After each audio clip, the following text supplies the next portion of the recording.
Call to order the special meeting for the Anchorage Assembly for November 19th, 2013. Madam Clerk, would you please do the roll call? Mr. Trainee. Here, ma'am. Mr. Honeman. Here, by phone. Ms. Gray-Jackson. Why don't you be here? Mr. Hall. Here. Ms. Johnston. Mr. Starr. Here. Mr. Trombley.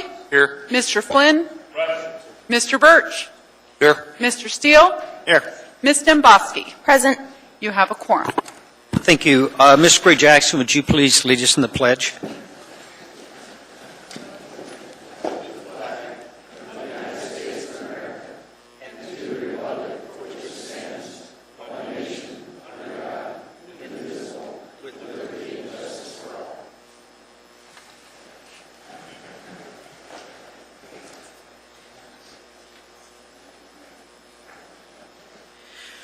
I have one laid on the table item that we need to incorporate into the agenda.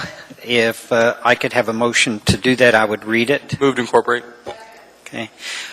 This item relates to 14F and 4F and 4G on the special meeting agenda, as well as 11G on the regular meeting agenda. And this is AIM 134, and it's from myself, and the subject is Planning and Zoning Commission resolution. Any objection to that being incorporated? Seeing, hearing none, that item will be incorporated. Mr. Trombley, you have a motion. I'd like to move to reorder the agenda and take up item 14A after 14G, or I'm sorry, 4A after 4G. And the reasoning is because if we modify the fees and fines, it'll change our budget, so we have to take up the budget before we modify the fees and fines. Second. Any objection? Mr. Honeman? No objection. Okay, thank you. We will reorder the agenda. So we now have before us item 4B. It is AO number 101, an ordinance of the Municipality of Anchorage adopting and appropriating funds for the 2014 General Government Operating Budget for the Municipality of Anchorage. This item is before us. We want to move the S version, Mr. Chairman. Second. Okay, we've got a motion and a second to move the S version. Any objection?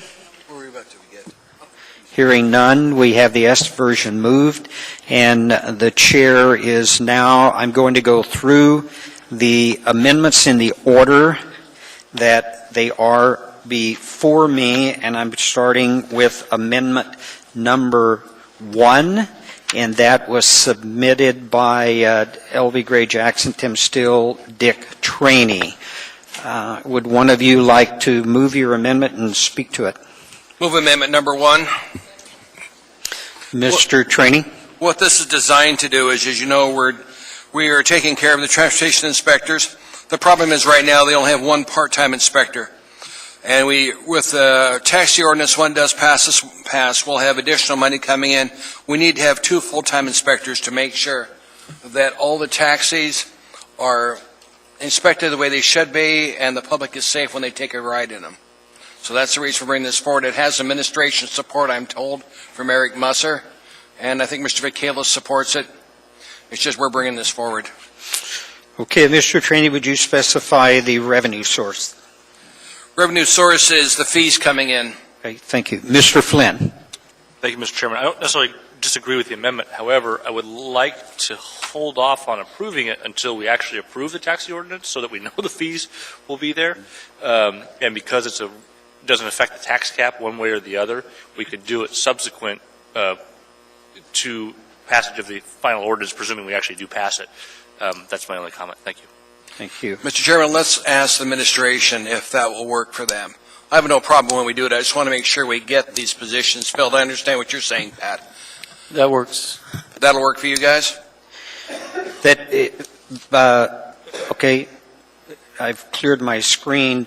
That being so, I would need a motion basically dealing with that, to postpone. Go ahead and motion to postpone this item until after we pass the taxi ordinance. December 3rd is when we're supposed to pass it. We can just let it die. Just let it die? Okay. Okay. Let it die with no vote? Right. Very good. Amendment number 2, that is submitted by L.V. Gray Jackson and Tim Steele and Dick Trainey. Move to approve. Second. I'll speak real briefly to this. I know for years the Federation used to receive $108,000 from the Assembly to do their business on behalf of the folks in this community, and now they're down to $80,000. And I know that Mr. Trainey was spent a lot of time working on the Community Council ordinance, and he can speak to that. But this is just basically increasing their funding from $80,000 to $5,000. I mean, by an additional $5,000 from $80,000 to $85,000 to help them do their job more thoroughly. Thank you, Mr. Chairman. Thank you. Mr. Starr. Mr. Trainey, do they know that you're asking for this, or how did the amount originate? They know I told them I was going to ask an additional increase, just a small little increase. Well, the Because- emphasis when you mentioned at the work session was for postal and the increased rates for distribution They've been by actually mail. reducing the amount, Bill, that they put into postal, but still the cost and everything has gone up. We've reduced them down from 130,000 down to 80,000 now, and if we keep reducing them, they're going to wake out of existence. The inference that they needed the money was communicated because of the increasing postage costs. That's Yeah. what the premise is, That's the premise of it. even though, Plus, we're giving them more responsibilities with the new ordinance we have coming forward on community councils. It's going to require them to do additional things. And $5,000, take a look at that versus the 130 we used to fund them at. The demand has increased, and we've been reducing their amount of money we give them. They work for us. I'm not Work for the convinced. public. But Let's just get this done. I know you want to get it done. I do too. I'm not convinced, but thank you for the debate, Mr. Trainey. Thank you, Bill. Mr. Trombley. Mr. Trainey, in the new ordinance that you have, and we're not here to debate the ordinance, but one of the things that we've noticed is that the Federation hasn't been very prompt in submitting their budget on time. It's generally been incomplete. Do you think that this funding will help address issues like that? I don't want to provide additional funding if they're not doing their job currently. Mr. Trombley, my commitment to you is I am now assigned by the chairman to attend the Federation meetings. I attend their meetings every month. And I'm the one that told them, September, where is your budget? And I will be there every meeting and make sure they deliver their budget on time to us. Okay. Because if nothing else, I'm loudmouthed and they'll hear me. Thank you, Mr. Trainey. Ms. Gray Jackson. Thank you, Mr. Chairman. Actually, the Federation, they asked for $25,000, so we're only giving them a fifth of what their initial request was, and I think it's definitely worthwhile, and I hope my colleagues support this increase. Thank you, Mr. Chairman. Thank you. Yes, sir. Mr. Honeman. Yeah, I'd like to echo the increased support. The reasoning for it is the mailing. Not only has the postage gone up somewhat, but there's not been a lot of mailing because there's not been enough money in the budget. A lot of community councils still have a lot of their constituents that get their information by mail. Much as they tried the electronic and they've got web pages and they've got email connections. Sometimes you just have to mail at least once, if not twice a year, and that's been falling off over the years. Really it's showing up at the community council. So I encourage support. Thank you, Mr. Honeman. Ms. Dembowski. Thank you, Mr. Chairman. Through the chair, Mr. Trainey, one of the comments that I've heard in our community councils from at least 3 of them is they would like to help with their post office box fees, which seems nominal. Would that, in your mind, would that qualify for provide outreach efforts to the community? Yes. Thank you. Seeing no one else in the queue, please vote. Mr. Honeman. Yes.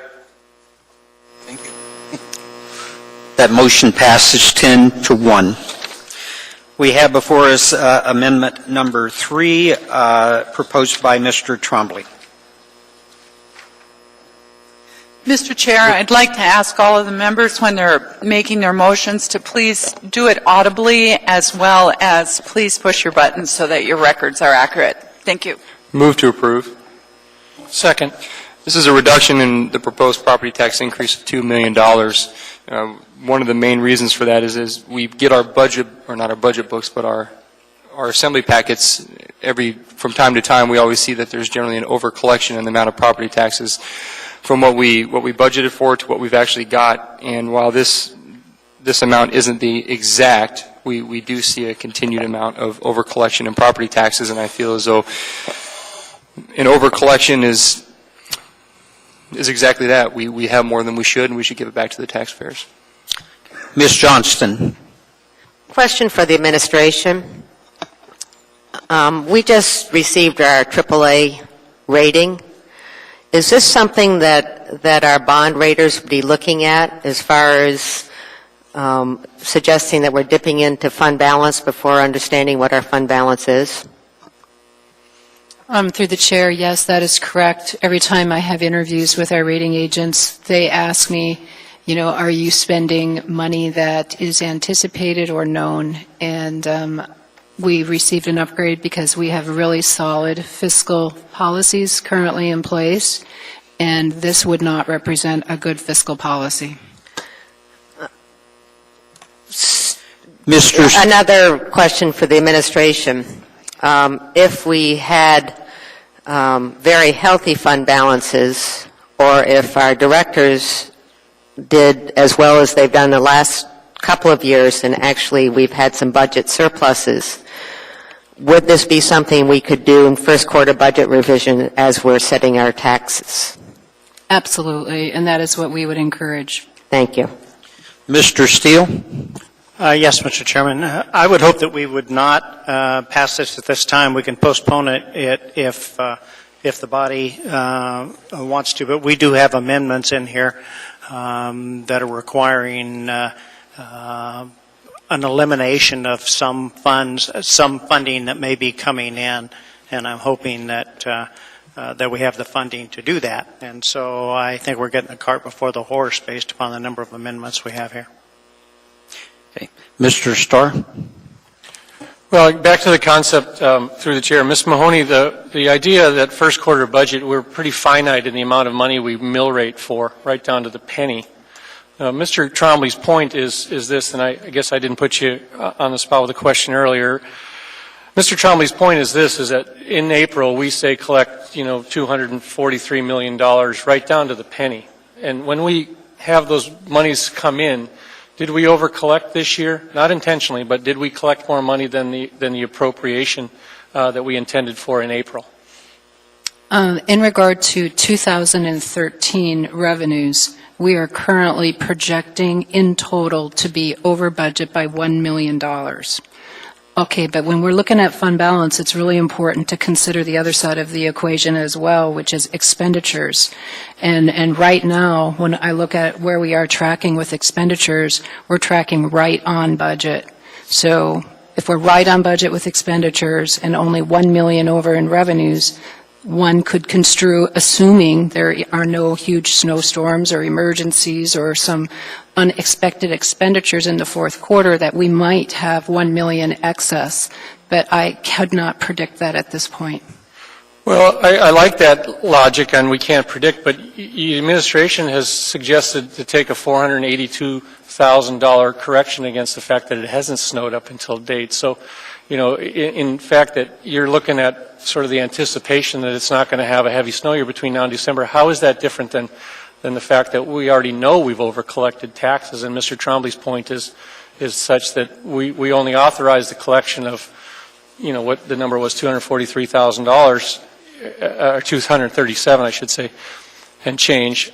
Why is the logic okay to anticipate that it won't snow anymore, but the fact that Mr. Trombley's, I'm having trouble reconciling it. One seems to be a known number. We've already collected more than our budget required in property taxes. He wants to give it back. No, it's an estimate. Okay, at this point, nothing is known, and it will not be known until we close the books, and they are audited in March of 2014. To spend money that we don't know that we even have at this point is not fiscally sound.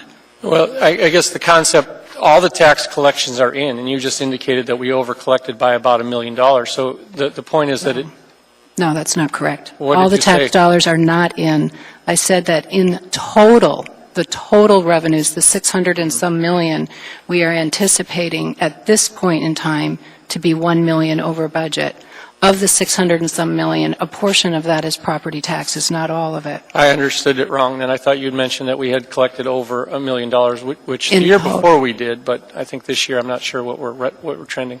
Yeah, I can affirmatively talk about what's happened historically, and that is what we use when we set our property taxes, is what's actually happened. Sure, I don't need to go down that conversation. We've had that 20-year spreadsheet, but historically we do. And I don't think it's intentional. I wouldn't infer that you're overtaxing the populace. It's just the way it works out by the time you do your assessments and your new construction, basically the lag between April and now. So thank you for your debate. Ms. Gray Jackson. Thank you, Mr. Chairman. Mr. Trombley, I want to thank you for bringing this proposed amendment forward, because it is the honorable thing to attempt to do, especially considering the fact that we've had a surplus for the last 4 years. But I don't think this is the appropriate way to do it, because we're dealing with the 2014 budget, and the taxes that are included in this budget are part of balancing the budget. And if we do this amendment, we'll probably have to cut some services, because we're talking about the 2014 budget. And a budget is simply an estimate of what we anticipate our spending and our revenue to be for the upcoming year. So I appreciate what you're bringing forward, but now is not the right time to do it, and we should talk some more about it probably early next year. Thank you, Mr. Chairman. Ms. Mahoney. I think my comments have been addressed. Thank you. Thank you. Mr. Trombley. Ms. Mahoney, how often do we utilize our budget surplus in the past? And I'd like to commend the administration for always coming in under budget, and we generally have that surplus. I don't like to use that term because this is government. But from my recollection, how often do we actually apply those surpluses to property tax reduction first quarter budget revisions? What I've noticed in the past is that sometimes we roll that forward to help buffer the shortfall in the upcoming year. So do I have your commitment right now that any surplus first quarter budget revisions, you're going to be okay with offsetting property taxes? That's not my decision. That's your decision. Mr. Mayor, would you support any surplus that we have first quarter budget to offset property taxes, or are we going to roll that forward like we've done in the past? Well, we've done more than roll it forward, Mr. Trombley. As you remember, we've used the monies to get rid of one-time expenses, fund police academies, pay for environmental cleanups, pay back the ML&P loan of millions of dollars. So it's really just best to wait till first quarter and you see what's on the table. Are there one-time expenses the Assembly would like to clear off? Is there property tax relief we'd like to apply? I mean, that's how the process works best, is at first quarter we have all those numbers in front of us, the exact amount of money that may be unspent revenues. We have a pretty good idea of what liabilities might be facing us. As you know, we do have some legal issues coming before the body as well. So I can't make a commitment on what we would approve. We just have to wait till we get there. Mr. Starr. Well, I appreciate that. I have one more question for Ms. Mahoney, and then I'd like to have just the floor to debate the issue, and I'll be done. Ms. Mahoney, in a previous administration, I had kind of the unsettling task of having to make the accusation that we didn't provide accurate data to Standard & Poor's. And the reason I was concerned about that is because Standard & Poor's, when they do our rating, analyzes our financials from a lot of different aspects, as you do. And one of the things I believe they do is they go in and do a fund balance analysis of their own. And they sort of validate our math. And so when I made those statements back in the day, I was worried that we gave them old data. Did Standard & Poor's do a fund balance analysis of their own based on the data that you gave them? Yes, Standard & Poor's does an analysis of our historical CAFR reports, and they evaluate that. They have a methodology that is different than the methodology that we use for our policy to determine fund balance. So the cash in bank, or the balance to the emergency, and then the bond rating portion as we speak to it, they don't necessarily categorize it. They look at perhaps just available capital cash in terms of overall budgets and spending. Is that too much of a summary? No, that's correct. Do they use our utilities and our cash balances in our enterprise funds as part of that calculation as well? They do not.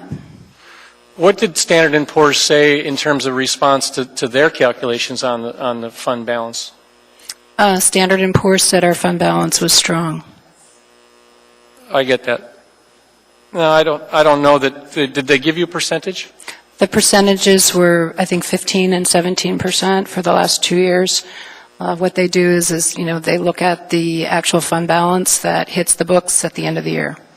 So the 15% is you know, with our policy statement in the, that's the sort of the gap that we're tracing when we're looking at that. If we've got an overfunding, they could see a 15% fund balance, and then we try to rebate money back to there to get it inside the 12 to 13%. Is that mechanically what we do?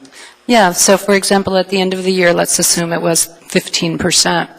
That's what would fall to the bottom line in December, audited, and then to the extent that you all would decide you want to spend the delta, then you would appropriate that during first quarter budget, which has been done every single year since I've been here in 2009. Yeah, and then some by some of us, so I think that's where Mr. Trombley's trying to go. Thank you for that. And Mr. Chairman, I indicated that I wanted to talk about some of the ramifications that I see in the message that we send to our population. And a businessman and a property owner, I think you have to be cautious that we can wait till first quarter budget amendments to sort of gel the number. I think that's important. But the message that we send in the fact that we're increasing taxes, and we are. We're adding $5 million more to our tax burden, and we're raising taxes. As a percentage to the overall property owners, you're correct. It's not as steep as it once was in the past, Mr. Mayor. But what I know as a property owner is I send out messages to my renters, my landlord-tenant relationships, my contracts, and I prime them and say, hey, look, inside my contract clause, and many, many, many have this through the Building Owners Association, is that they're allowed to raise rents based on forecast data that's coming up. And so they oftentimes, I get the impression that the industry is watching us. And they also are watching our AWU increases, our solid waste services increases, and our other ones, because they're going to go back to their tenants and their relationships, and they're going to increase rents. And I would bet you that some of them are watching this now going, what are we going to do? So the legislative intent that Mr. Trombley's talking about in April makes sense.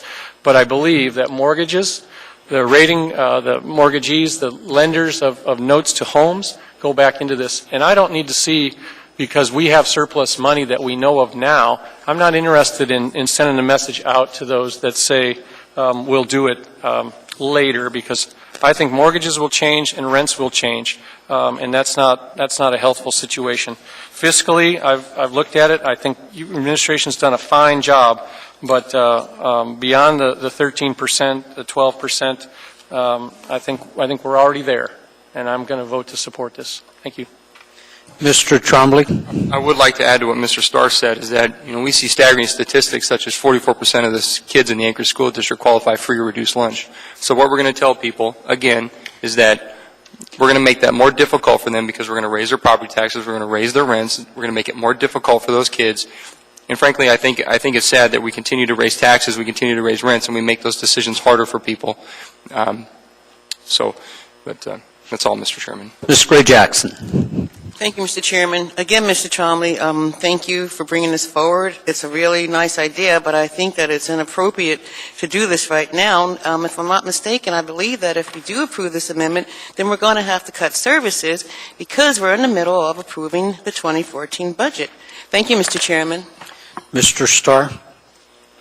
Well, whether it passes or fails, I guess, Ms. Mahoney, you're going to have to get your calculator out, because I can see the upcoming amendments, and we just need to know when we've exceeded our tax cap. If you guys can, we talked about that at the work session, so we're prepared to do that. essentially we would have reduced some taxing capacity, perhaps could have been added back in without exceeding the cap. So be sure you raise your hand when amendments may be tendered that exceed the cap. Thank you. Mayor Sullivan? Yes, just a final comment. The one thing to keep in mind, too, is that because of the healthy reserves that we've maintained is the reason that Standard & Poor's upgraded us, which does save the taxpayers a significant amount of money. So if you start using fund balance prematurely, and they do analyze that, and you get your bond rating downgraded, you just cost the taxpayers millions of dollars. And keep in mind as well that the reason Fitch did not upgrade us from a AA plus to a AAA is they don't think we have sufficient fund balance. So if we could get Fitch to go along, it improves our bond rating with both agencies, and it literally, with the amount of debt that we issue, it saves the taxpayers much more than what might be contemplated by the amendment by Mr. Trombley. Have no one else in the queue. Please vote. Mr. Horniman? No.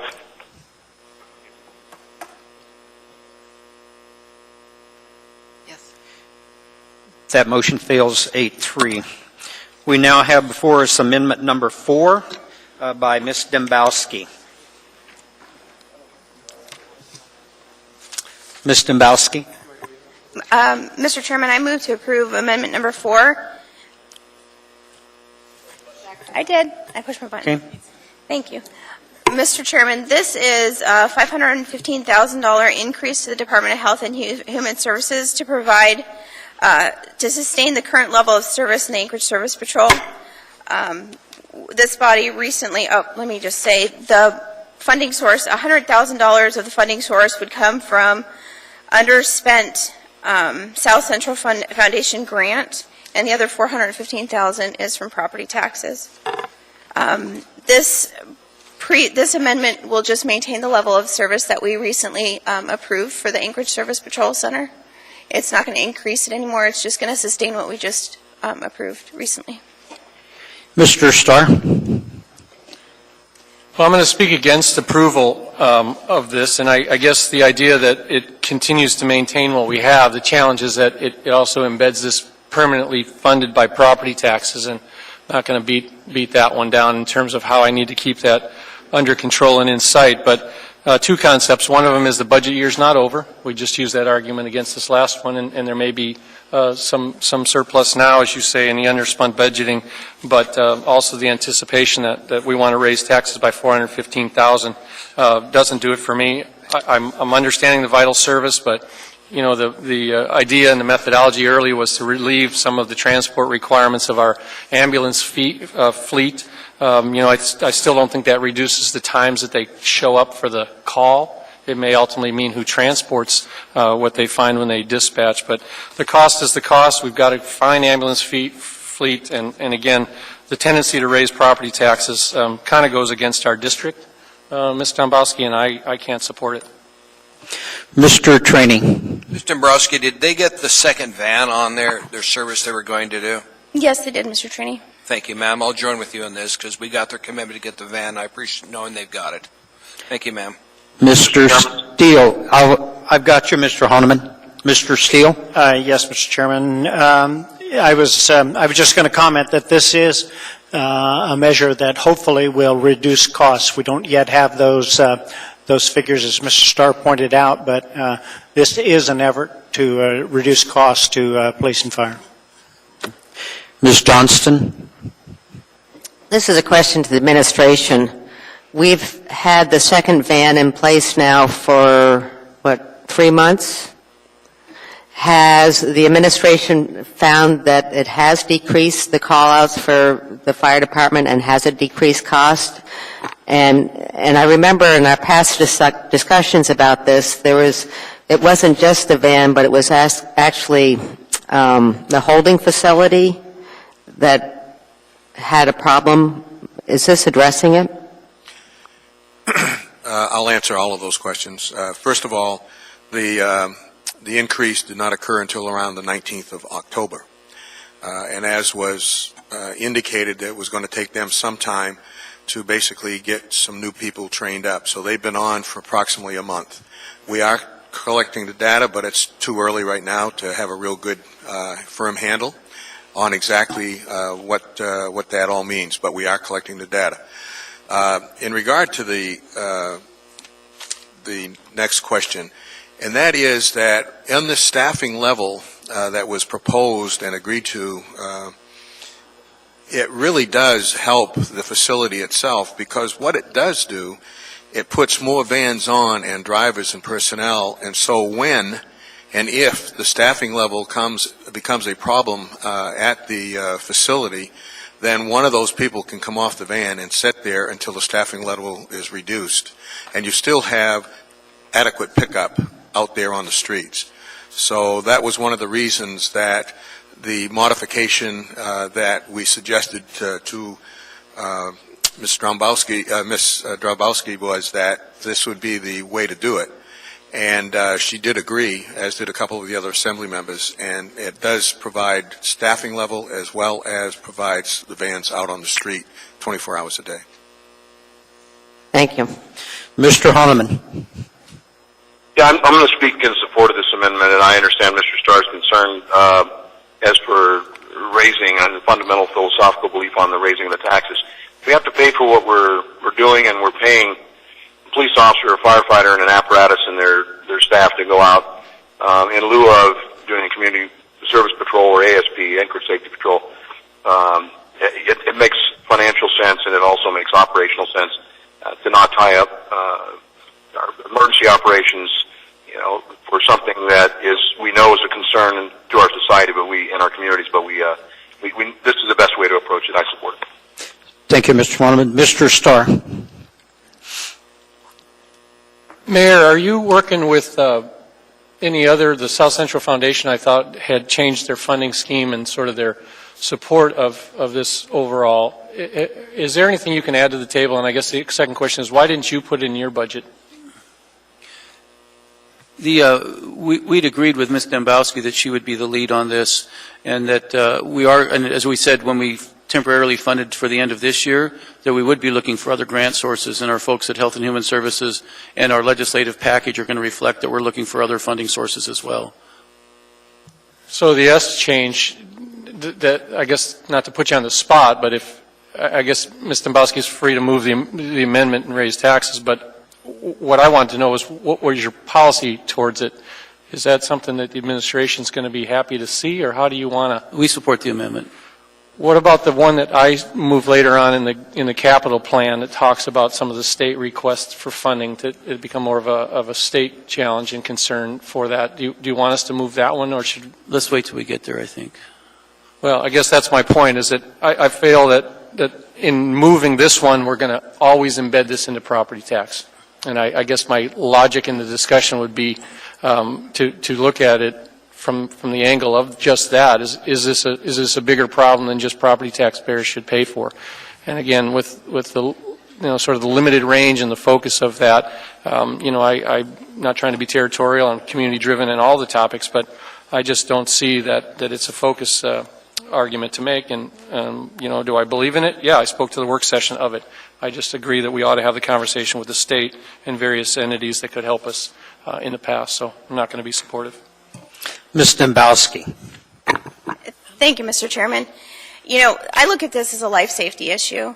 The fundamental role of government is public safety. And what I do know, and what is consistent with the voters of our community, is that they believe that when they call an ambulance, it should be there in a timely fashion. When there is a fire emergency, it should be there in a timely fashion. And my research this summer has indicated there have been multiple times where we've had four-man fire rigs, we've had delays in ambulances, we've had all kinds of delays in fire service because they were on inebriate calls. And I don't take raising taxes lightly, and that's why with Mr. Starr I co-sponsored the capital amendment to try to get the state to take a little responsibility in this. But I think there cannot be a lapse in service. It's getting cold now. Now is the time when this service cannot lapse. And working with the administration, I'm confident that in the end, property taxes aren't going to be raised. I'm confident that first quarter we'll be able to readdress it. But this is a life safety issue. It is one that our community deserves, because quite frankly, I saw an incident this summer where we had delay in service in Eagle River because we didn't have the support from Anchorage. So I won't sacrifice the jeopardy and safety of our residents for that reason. I think this is a service, just put it in perspective. If you have the service patrol transport somebody, the cost that was given to us at the last this was brought up was around $30. The cost for AFD to transport is over $300. To sit there for an hour with four-man engine crew, it doesn't make economic sense. It makes sense to use the right resource for the right job, and this is a more cost-effective way to deal with this problem, and I urge support. Thank you. Ms. Jackson, Ms. Gray-Jackson. Thank you, Mr. Chairman. I don't advocate raising property taxes, just like I believe none of us do. Okay, but we have a major public safety issue within our community, and this amendment it really addresses public safety on behalf of our community. When Ms. Dombrowski brought forward an appropriation resolution a few months ago to add a van, I was supportive of that and really appreciate that she took the initiative to bring that forward. And I'm even more so thankful that she remembered that we needed to bring this forward in the 2014 budget, and she brought forward this amendment, and I'm happy about it, and I intend to support it. Thank you, Ms. Dombrowski, and thank you, Mr. Chairman. Mr. Trainee. Thank you, Mr. Chairman. Mr. Michaelis, did they still keep their 97 van as a backup in case one of these two go down? Yes, sir, because part of the deal was they were going to purchase an additional van or vans. Right, and I was in the meeting. So they have a backup, yes. I was in the meeting with you and Ms. Dombrowski when we talked to this agency about getting the second van. I appreciate him getting that. We've got so many people out there on the streets now, and as Ms. Dombrowski said, it's down to, 9 degrees now? And it's only getting colder. We've got to get these people off the streets, so I'll be supporting this. Thank you, Mr. Chairman. Yes. Mr. Starr. Well, this will be my last. I mean, I want to make certain that, the accusation undertone is that I don't support public safety. The budget for fire department's $90 million. That's more than it was last year. So all we can reflect on is that we're continuing to put money in balance into these departments. They're continuing to go up, and I'm very supportive of the fact that we have a solid and robust fire service program, including our EMS. So all things said, it's $90 million this year. That's a lot of money. They ought to have some opportunity in there to do it. $415,000 more on the burden backs of those payers, along with increased ambulance fees. We're starting to hit people pretty hard, folks. Please vote. Yes. Mr. Honeman. Yes. That motion carries 10-1. We now have before us amendment number 5. Mr. Trombley. Move to approve. Mr. Trombley. This amendment's for $30,000 and is to provide funding for outside counsel in Eberhard versus the MOA. This went to the Supreme Court, State Supreme Court kicked it back to us. The community, the Turnagain community that this is affecting for those of you who don't remember, this is for the Water Street and Sewer District. And they have hired counsel, and we need to hire counsel to represent us, because when we make a decision on this ruling, this assembly will be acting as a quasi-judicial body, and so we need counsel. Mr. Starr. We need counsel. Ms. Mahoney, is this a liability on the books for this year? Do you know, are you familiar with this? No, at the end of the year, what we will do is we'll work with the municipal attorney and identify potential legal liabilities and incorporate it in the CAFR. I don't recall if this is on our 2012 CAFR. Without too much disclosure, Mr. Chairman, have we pulled counsel under contract already for this? We have not. We have not. We anticipate January sometime then? Is that what you're saying? Yes. That's the answer I was looking for. Thank you. Yes. Please vote. Mr. Honeman. Yes. Motion carries unanimously. We have before us amendment number 6. Mr. Flynn. Thank you, Mr. Chairman. Move to approve. Is there a second anywhere? Thank you. Mr. Flynn. Thank you, Mr. Chairman. Just as a quick reminder for those who aren't able to attend the work session, these are for the Senior Activity Center, Anchorage Senior Activity Center, and the Chugach Eel River Senior Activity Center, both of which have been flat funded by the municipality, operated by nonprofits for the last 4 or 5 years.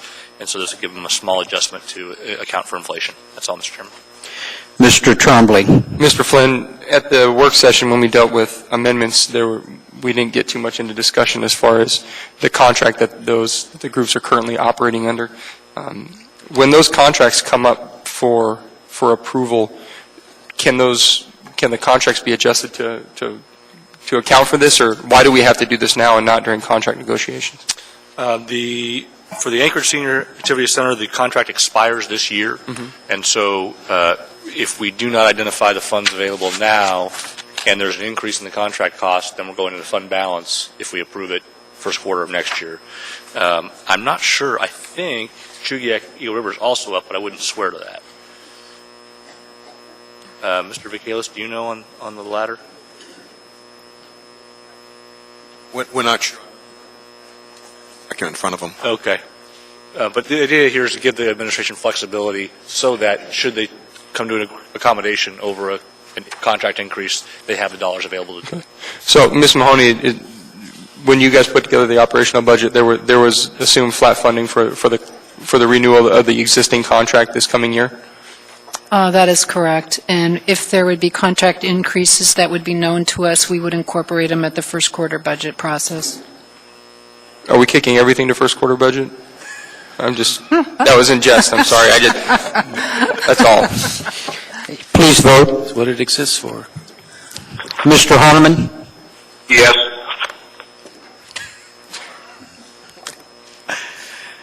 That motion passes 10-1. We have before us amendment number 7. Mr. Steele, Ms. Dembowski. Move to approve. Second. Mr. Steele.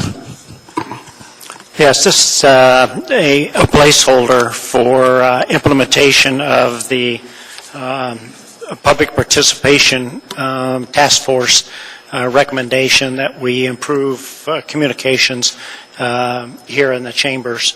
And so we put the $10,000 in there to provide for funding a COSAC here in the library. Okay. Mr. Steele, or Mr. Starr? I guess I read the recommendations as well, and there was a whole host of them in terms of some of that also was comfortable seating and other things that, remodel this podium. What does $10,000 buy in terms of your vision, and how do you know how much it's going to cost? This is, as I said, a placeholder, and it's for a COSAC out in the lobby where folks coming to the chambers can get additional information or get online information as to where we are and that type of thing. So it's a wood structure probably, and a computer system that's a secure computer system. Right. And thanks for the answer. Through the chair, Mr. Vacalis probably, or Ms. Mahoney with the IT budget, do we have capacity to expand computers without needing to raise taxes to do it? Through the chair, if this is the desire of the Assembly, we could probably act on this immediately and do it this year within this year's budget. I think that's a better answer for me, or maybe one of these monitors, maybe task our IT people to spend the money and get on it. Thank you. Ms. Gray-Jackson. Thank you, Mr. Chairman. I had a comment before Ms. Mahoney made her comment just now, but I'm going to make it anyway. The task force spoke before this body and talked about the recommendations, and they also met with the Rules Committee. Mr. Trainee is the chair, and Ms. Johnson are on that committee. And this was one of the recommendations, and it's a really good one. And thank you, Mr. Steele and Ms. Dembowski, for bringing it forward. If we don't need to make this budget amendment and the administration can put this in place with this year's funds, then I'm very happy about that. Thank you, Mr. Chairman. Thank you. Ms. Dembowski. Thank you, Mr. Chairman. Through the chair, Mr. Mayor, would you commit, if we withdraw this motion, to try to find this money in IT's budget to get us a lockdown kiosk out there for public participation? Yes. Okay. Then, Mr. Chairman, I wish to withdraw the motion. Is the second okay with that? Yes. Okay, very well. Any other comment, Mr. Mayor? Okay. Thank you.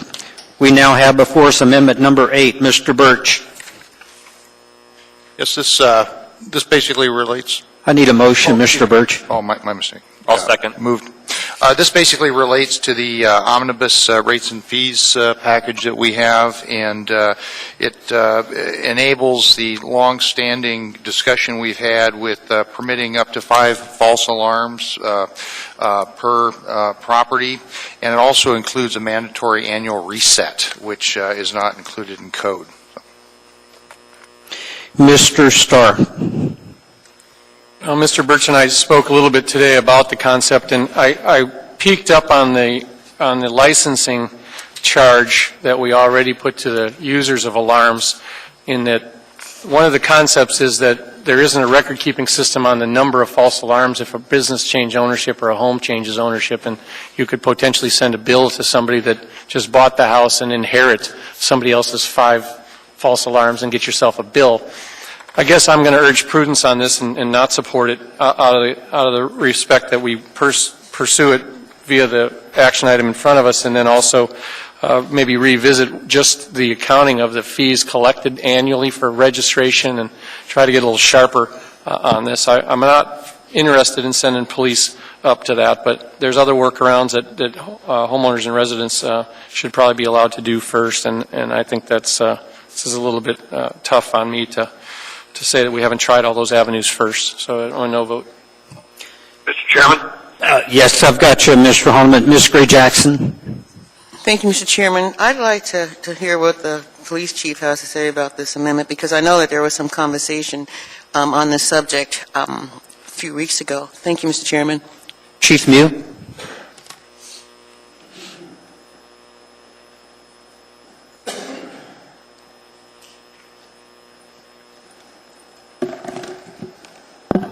Chairman Hall, Ms. Gray-Jackson, good evening. From our standpoint, we've worked hard to solve a problem, and that is repeat false alarms. In 2011, when we amended this ordinance the last time, we increased the penalties for having false alarms with the intention of bringing their number of occurrences down. This is a common problem for police departments. Can you hear me? Am I too close or too far from? Okay. We were running about 6,000 unnecessary calls for service per year in 2008, 2009, 2010. Since we passed this ordinance in 2011, the calls have dropped to 4,000 in the first full year. That was 2012, and this year we're on track to come in at 3,200. So in 18 months, we basically dropped them in half, and they're still plummeting. So we think this ordinance is effective. We think it's doing what it's intended to do. There could be some tweaking that the ordinance could use. I know I've heard from citizens that don't know about the registration requirement, and we can do some more things in terms of public education to get people to register. The reason to know of the registration is because many of these alarms are audible. We need to be able to get a hold of somebody who can come out and shut these alarms down. A lot of them don't belong to a monitoring service. They're just an audible alarm. Neighbors are going nuts because these alarms go off all night long, and we need to find somebody who can come out and shut these alarms down. We do not, when alarm changes accounts from one holder to another, we start the clock over again. We give them a month to get their alarm tuned. We allow them the opportunity to not be billed for the first false alarm. That isn't in the code. It's just something we're doing, so that's maybe something that we could tweak. But to let them go to where they don't get billed until the 6th alarm, I ran some numbers, and based on what we're seeing today, only 25 people in the municipality would ever pay a fine.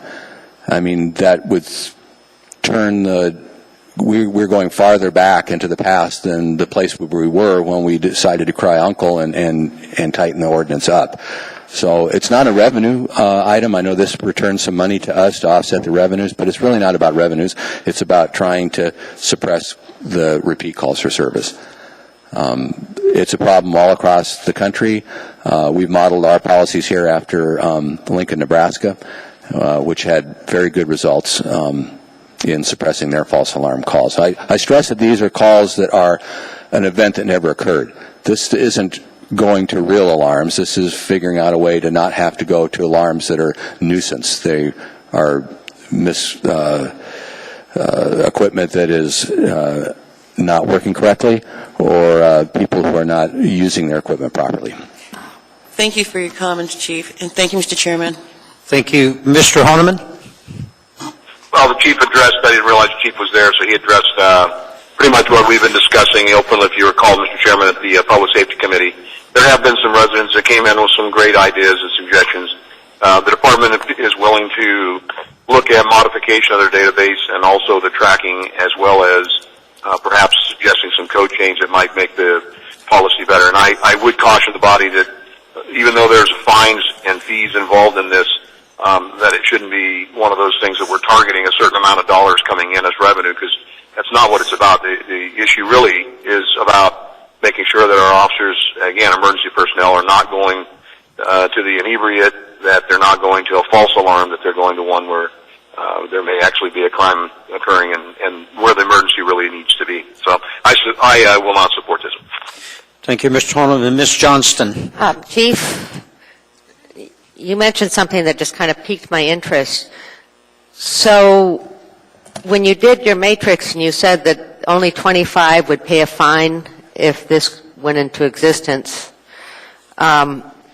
is there a magic number that people start paying attention to the problem with their alarms? Well, it's at before. I'm sorry, Ms. Johnson, through the chair. Where it's at before, I think the alarm fee was most recently at $75 per alarm, and there was a grace period. I don't now recall if it was 1, 2, or 3 freebies, but that wasn't suppressing it. So at $75 and with 1 or 2 bites at the apple, that wasn't sufficient to curb the problem, and the problem was growing. I've heard of jurisdictions where it is $700 per alarm. That's how tight things are elsewhere, because it's a huge problem. So we modeled these fees after Lincoln, because we looked at Lincoln's statistics and we saw that they were working. I think there was some tweaking. I think our first proposal got modified just a little bit, but it's very close to Lincoln. And so there's 2 cities for you that are the same size, collect their data the same way with the same system. They're both Tiburon sites, have about the same population, same size of a police force. So they're pretty good comparisons, and I think these numbers show results. And you say that you do give one pass on the first false one. Is that across the board, or is that sort of a subjective? No, it's across the board. There are alarms we don't charge for. If it's not the owner's fault, and we can establish that, then they don't get charged for those either. So if we're having a windstorm that night, the alarms go off like crazy. We don't charge for that. We had an earthquake. We have a power outage. You have these kind of things. We don't charge for those. But if we can tell that the paper boy hit the front door with the paper, we won't charge for that. So the officers do an investigation. They go rattle your doors. They make sure everything's okay. They make sure that the alarm is false and never was a burglar there to begin with. And then they try and make an assessment as to whether or not your equipment was faulty or whether or not there was some environmental factor. And if there's something that explains why your alarm went off, then they'll tell the dispatcher, in essence, there's a code for don't bill these people. And so quite a few of them aren't billed anyway. But if it looks like there's nothing wrong, nothing amiss, nothing would explain a false alarm, then they get one of those for free, and then after that, the system starts generating bills. And would you say that you needed an ordinance to cover that so that it doesn't look like this person's favored over that person? Well, there's been a false alarm ordinance for as long as I've been around, and probably a lot longer. This has always been codified in ordinance. We're just talking about the particular mechanism that we're using. The other part of it with the permit is what the ordinance allows us to do is if we get someone that's gone so far that billing them just isn't making any progress at all, we can revoke their permit, and then they just can't have an alarm. Thank you. As somebody that was on the call for friends who, if their alarm went off, and I would get the call at 2 a.m, and I do know that the APD did come up and they checked everything, and it was a problem with the alarm and wind. I appreciate it, and as much as I understand what Mr. Birch is trying to do, I'm going to have to be a no vote. I don't want to talk too much on this, but what a lot of departments have done is gone the other way, and they just don't go to false alarms unless the owner or the owner's representative, like a security company, has gone first and verified whether or not it's actually a burglary. that would be something we would have to consider. But that's really an expense for the account owner, because now they've got to hire not only the alarm company and buy the equipment, but they've got to have a security person to respond first. So I think the way to make this an inexpensive ordinance is fix your alarms. Then you don't get the bills. Thank you. Mr. Birch. Yeah, Chief, just do you have any sort of a sense for the penetration that exists currently with alarms? I mean, are half of the homes and businesses that are alarmed currently permitted, or are 90% of them, or do you have, I mean, obviously you might not know that exactly, but do you have a sense for how many people are paying the permit fees? It's picking up, but we got to a slow start. People didn't know that there was a requirement out there. So we started next after several months. Clerk Jones will remember this project. And people got some bills in the mail when they didn't even realize they're supposed to have their alarm registered and all that. So we forgave those bills, and then we created these yellow door hangers. And now every time an officer goes to your place to check on your alarm, he leaves a door hanger on your door. It says, okay, we've been here. Here's the case number. I think we write the case number. Don't quote me, but I think we do. But in any event, it tells you what you're going to get billed for. If you get too many, it tells you how to register and how much it costs. And then one of Ms. Gray Jackson's constituents had some pretty good ideas about doing some proactive stuff, social media wise, and in other ways to let people know they need to start registering. Okay. But right now, the number, it's not good. Okay. And then just to close, the constituent that had contacted me did not get the waiver, and I think it did follow the property, or I mean, it might have been a prior owner or something. So, if it would be helpful, perhaps we can codify the fact that you're kind of doing on a case by case basis. Would it be helpful to have that in code, or you just keep doing it on a one-by-one basis? We're getting better at the implementation piece, and there's probably some housekeeping that could be done. But I would really ask that we keep some significant pressure on so that there's a motivation to keep your equipment in order. Otherwise, it's cheaper just to pay the fines and never fix your equipment. Okay. Thank you. Mr. Trainee. Thank you, Mr. Chairman. Just that I will not be supporting this. We spent a lot of time in public safety with the chief, and he presented the case for this not passing, so I appreciate. I'll be a no vote on this, Mr. Chairman. Thank you. Please vote. Mr. Honeman? No. That motion fails 10-1. We now have before us Amendment Number 9. Mr. Flynn? I'd like to move Amendment Number 9. Get a second, please. Anybody? Bueller, thank you. Mr. Flynn?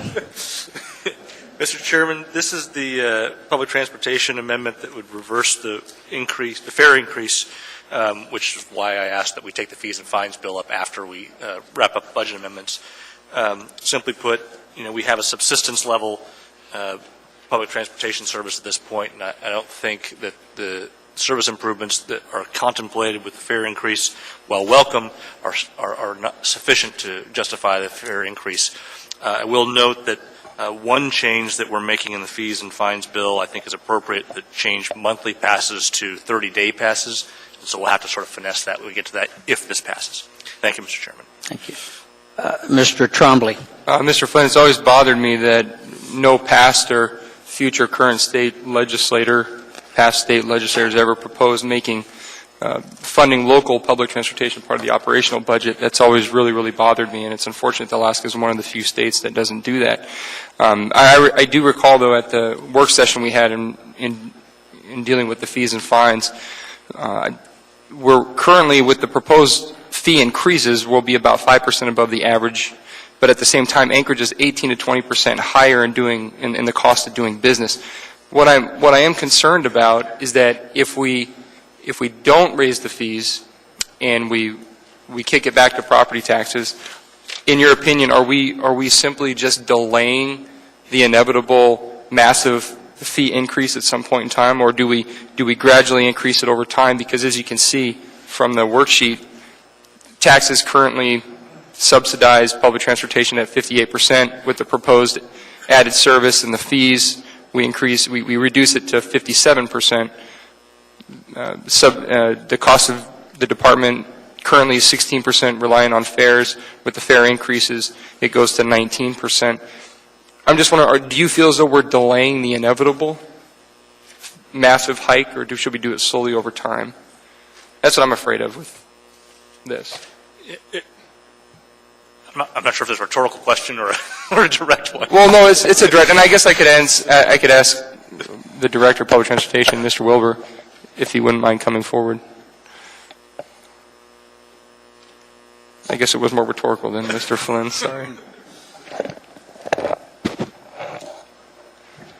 I'll restate my question, is that if we don't raise fees, and we haven't in quite a long time, and we continue to rely more on property taxes to subsidize public transportation, are we eventually going to get to the point where we have to raise fees because we haven't done it in such a long period of time, and then instead of going from $225 to $250, we're going to go from $225 to $450? Through the chair. I'm just giving that as an example, the rate increase. Well, I think the costs are going to continue to go up, like every public service over time. Just the cost of doing business is going to go up. Whether or not the proportion is going to be towards the user or towards the taxpayer is truly a policy call. I think if the rates stay the same, the cost of business is going to go up. So the taxpayer percentage is going to go up. So that's the bottom line.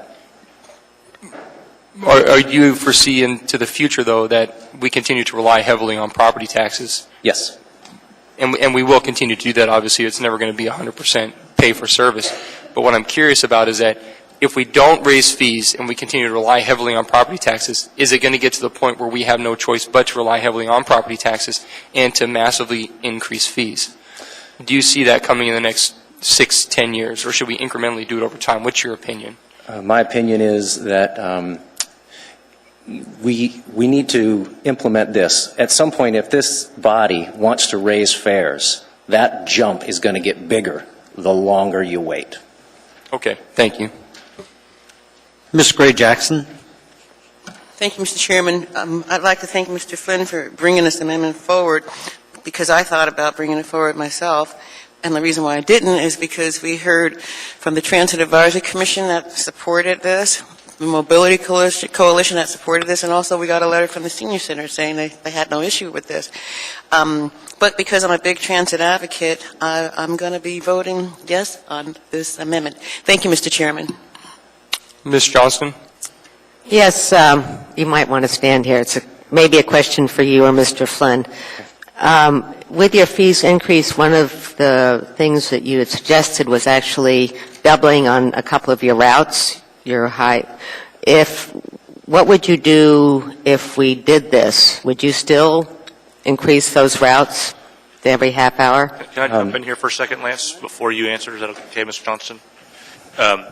This would replace the amount of the fare increase, if I recall correctly, was basically $300,000 to maintain existing service and $300,000 for additional service, hence the $600,000 in this figure. That's rough numbers. So with that, I think what Lance told us before was they had some ideas, but they hadn't nailed them down. Right. Go ahead, Mr. Wilbur. Okay.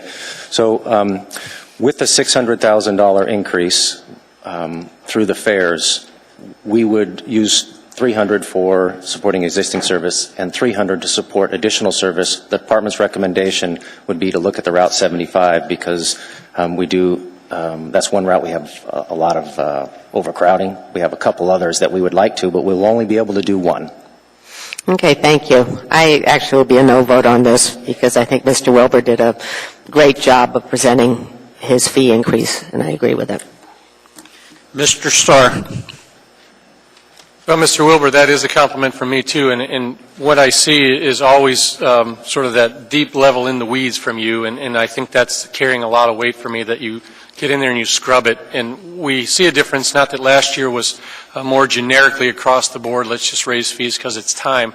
This year I was convinced. Last year we made a big case and we repealed all of the fees and replaced them with property tax relief monies, but this year you did it right. I think you came at us with the focus items. You surgically tweaked your rates in where you thought the burdens would be less impactful, because you do have to raise them, I get that. And then you also scrubbed your fuel budgets. We saw, I dig into there and I see that, the fuel surcharge, because pricing of fuel has come down, you've tweaked money back into the budget.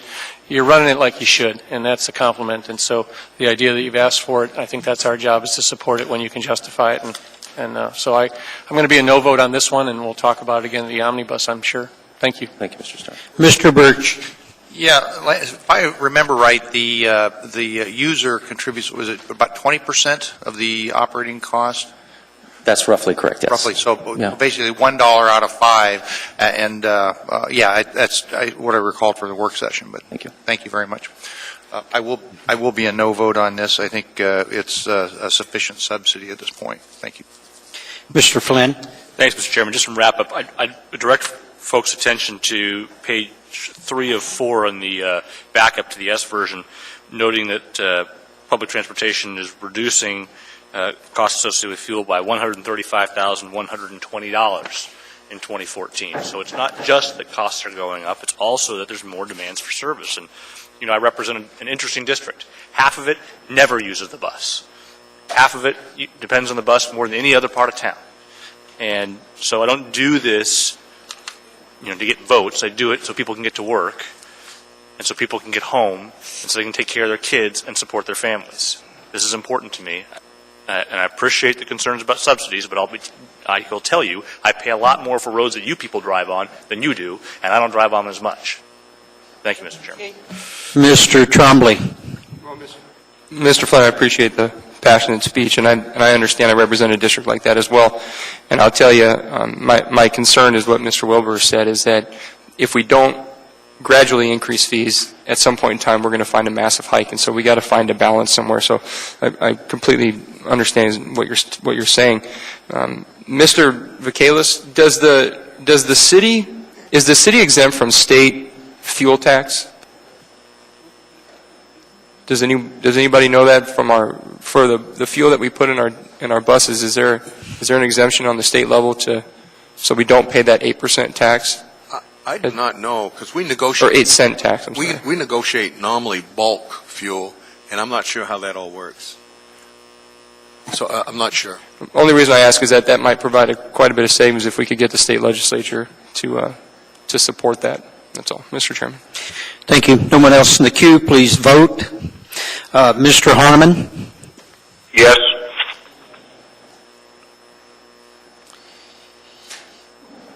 That motion fails 8-3. We now have before us amendment number 10. Ms. Johnston? Yes, I think we should address this when we're in the enterprise budget. You want to hold this one? Yes. We have before us amendment number 11, submitted by Mr. Steele and Mr. Honeman. Mr. Steele? Move to approve. Second. Mr. Steele? Yes. I think we all have heard the I guess, pleas from ASD in terms of what the state is doing to their budget. And one of the things that happened is that the state changed the local contribution rate. And so that means that local taxpayers can only provide so much to education. That's one of the components of their struggle. And since we can't provide more in terms of direct funding, direct taxpayer money, what I'm hoping we can do is to be sensitive to those clawbacks, those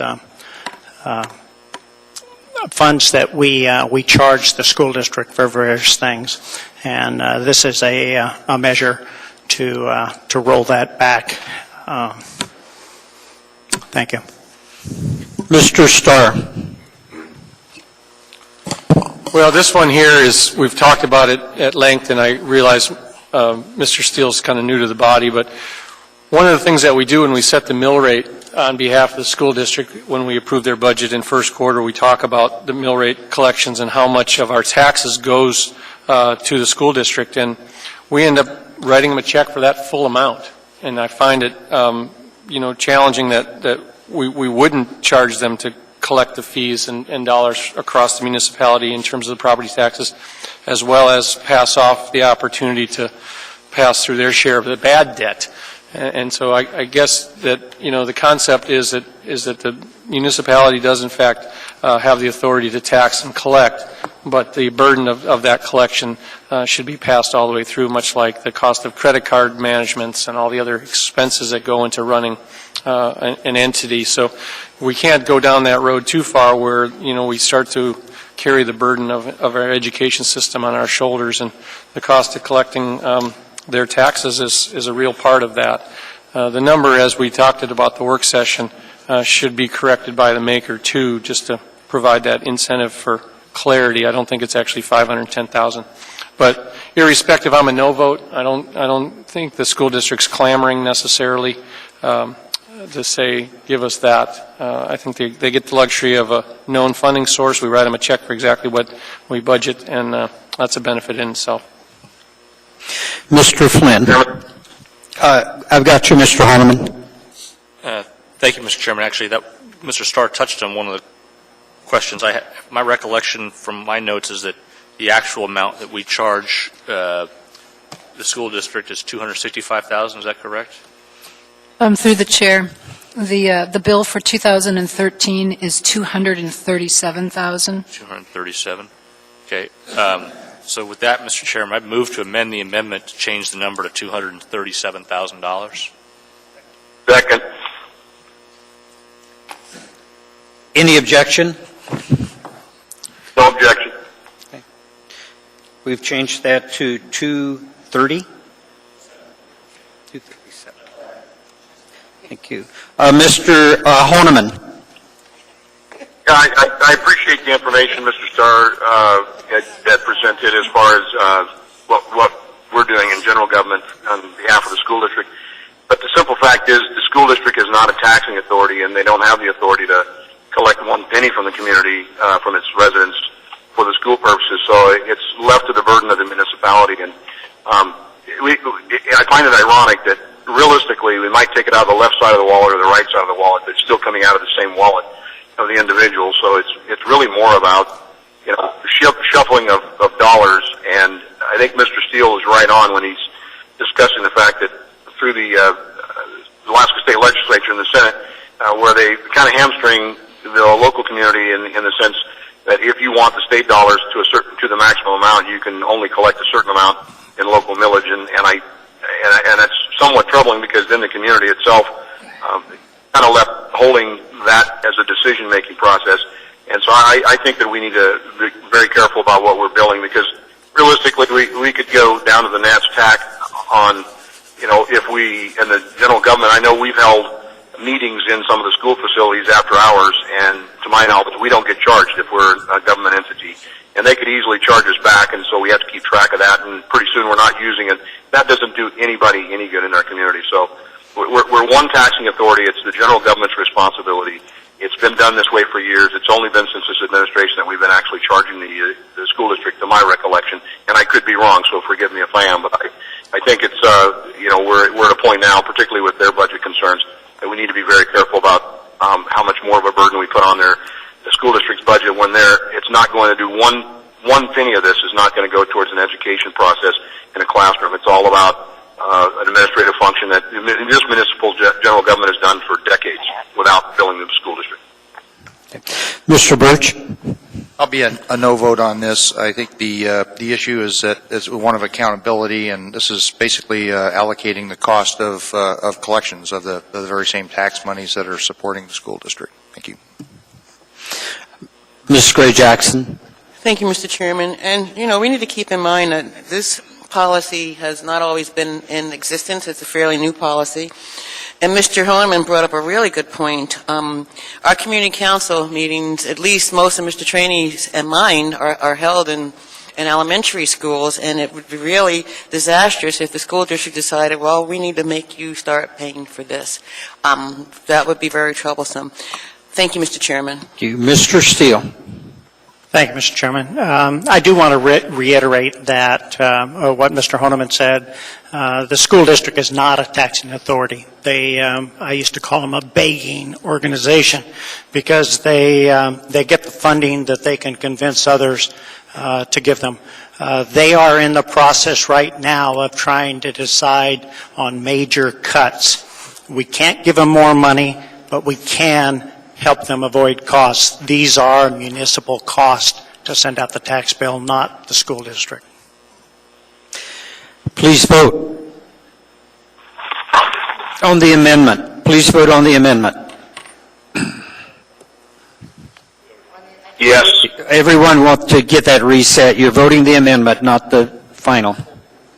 Yes. Okay. Yes, we are voting on the amendment, changing the amount to $237,000. Thank you. Yes. Okay. The amendment carries unanimously. We are now voting on the amended motion. Amendment number 11.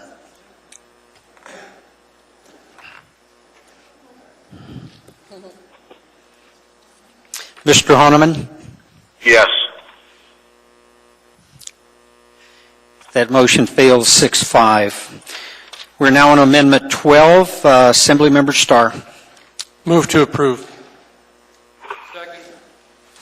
Mr. Starr. Well, this wades into the territory. There's a couple amendments, or maybe one more, that relates to the same funding stream.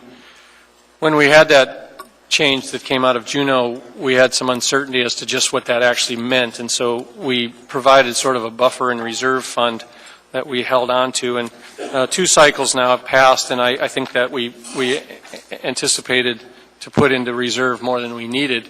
This takes out $800,000 of that balance and reserves it over to property tax relief. That's a known fund, different than that, so I think the idea that we can take this one out, it's already on the books, and it reduces that reserve fund. Ms. Johnston? Yes, I'll be a no vote on this because if you look further in your packet, you'll see that this is funding that I would like to use to pay for the summer months of the SROs.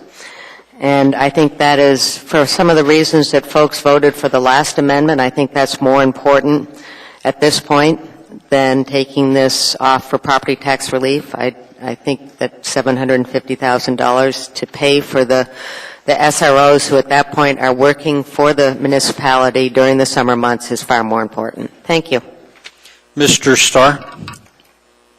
I guess we could have combined debate.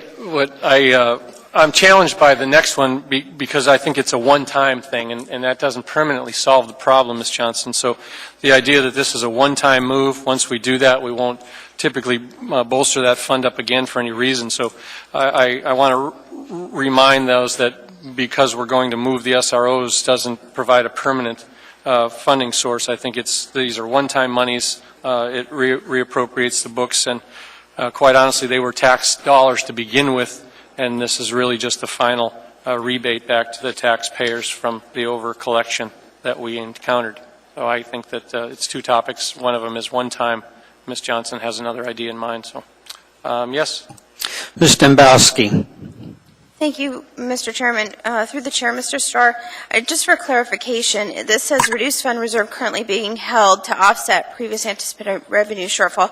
In there, it doesn't say the ASD fund, but I'm assuming that's where this is coming from.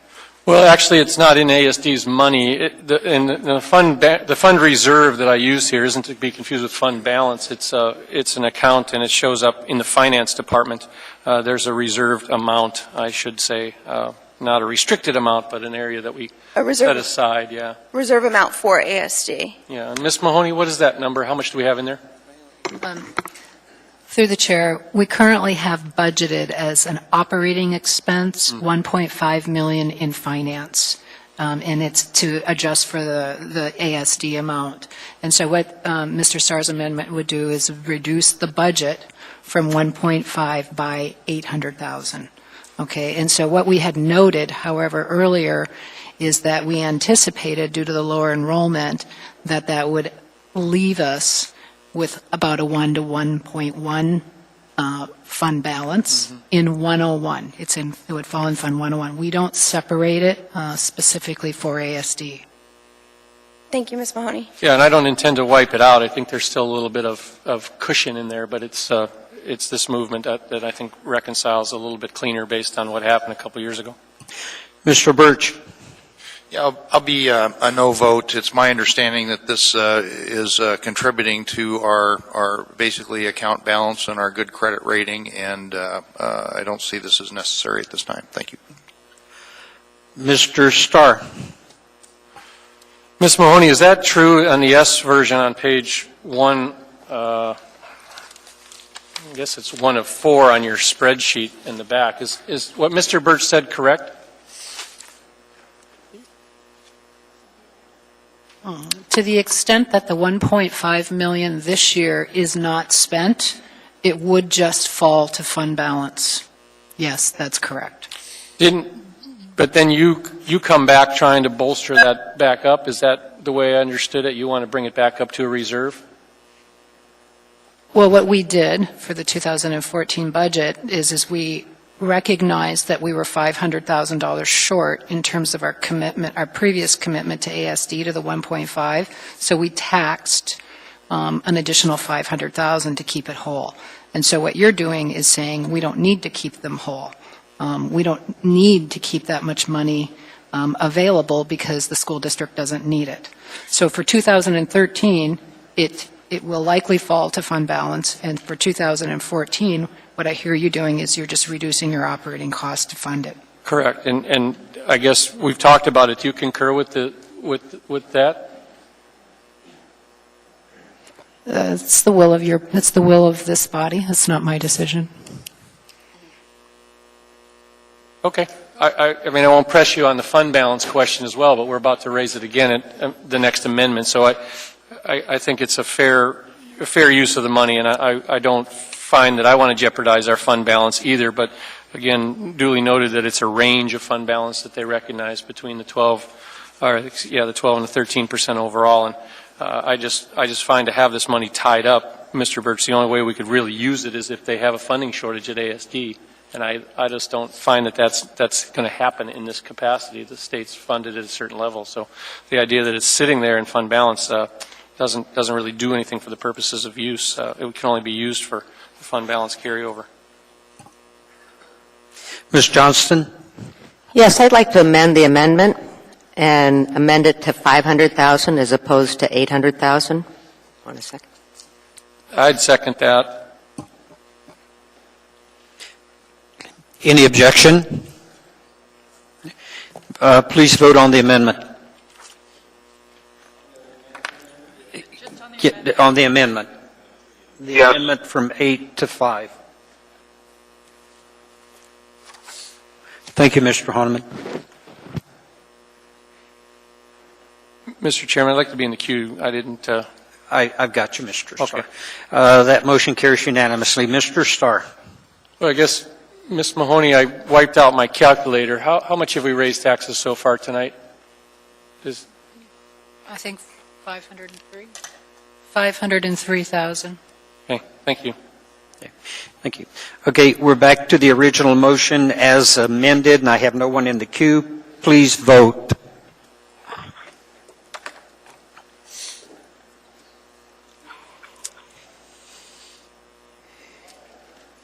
Mr. Honeman?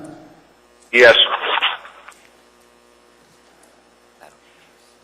That motion carries 8-3. We now have before us amendment number 13. Ms. Johnston. Yes, as you heard from the previous amendment, this is using 300,000 from that 800,000 to fund, and I understand it's a one-time only, but I also believe policy-wise that with the student resource officers, we do use them during the summer downtown as a municipal for our APD. And I feel that we should be paying for that within the municipality as opposed to charging the school district for those officers during the summer months. And so this year, my approach to financing it was through the fund balance and then $450,000 in property tax. Thank you. Through the chair, Ms. Johnston, is that a form of a motion? And we Yes, that is a form. I'm sorry. Yes, I got ahead of myself. Thank you. And we need a second.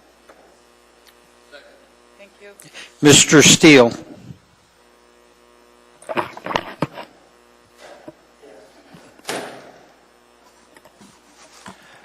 I like the way we're going here in terms of trying to adjust those costs. But it is my opinion that these are municipal costs. The school district is not a police department. The school district educates kids. This whole program started as a community policing effort, and it has been increasingly successful. The school district, of course, does not charge the city for the office that the police officers use on the campus. They don't charge them for the electricity that they use. These are police officers that happen to be stationed at that location, and it has been an extremely successful operation. Police department should be funded by the city, not by the students' education. Mr. Starr. Well, Ms. Johnston, you were well played there in reducing my earlier amendment for purposes thereof. So your math says how much is left in this sort of the safety net funding thing? 700. In the fund that we have on the city side still? Right. And actually, I did spend some time with the school district CFO and discussed this with him, and he feels that they're getting very close. And with the dropping enrollment, he was comfortable with us not fully funding the 1.5. And I guess the target number I was shooting for was more for like a $300,000 balance carry forward. What were you thinking? I could have gone there, but I thought, be honest with you, when we had those discussions with the school district, and I had asked the CFO this question, I think we committed to, or we discussed at least a 3-year period, and we're in our second year. And so I felt that I was hitting a happy medium. Well, it gets into tax, and you've been here long enough to understand tax caps. There is only one, of course. But your taxing source is that. Why wouldn't we put this into the tax bill of the ASD's taxing mill? You want to hit property taxes. I get that concept, but where's the difference I don't get the difference in the $450,000 why you're transferring it to this tax burden of the municipality. Is it principal only? Or? It is principal. It's policy. What we do, as you're aware of, is that APD bills the school district for the SROs. Sure. And during the summer months, they're not in the schools.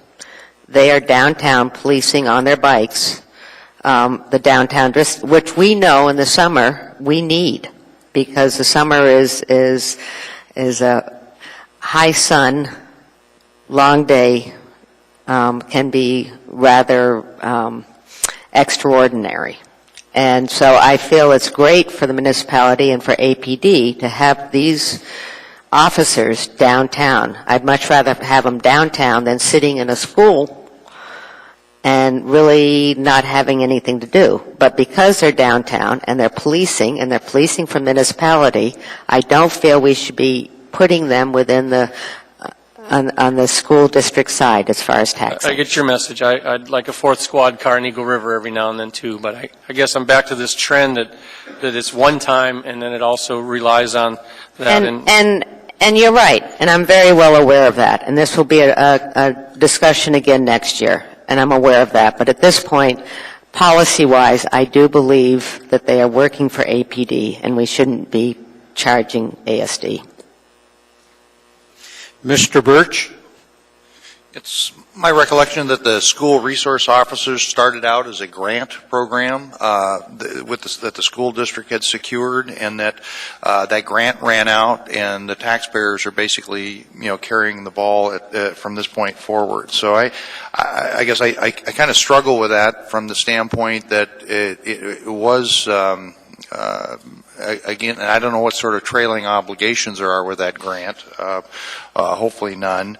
But I think this is a good middle ground effort. But I am concerned about the fact that we do have apparently a situation that was originally funded with a grant, and then the grant funds disappeared. So.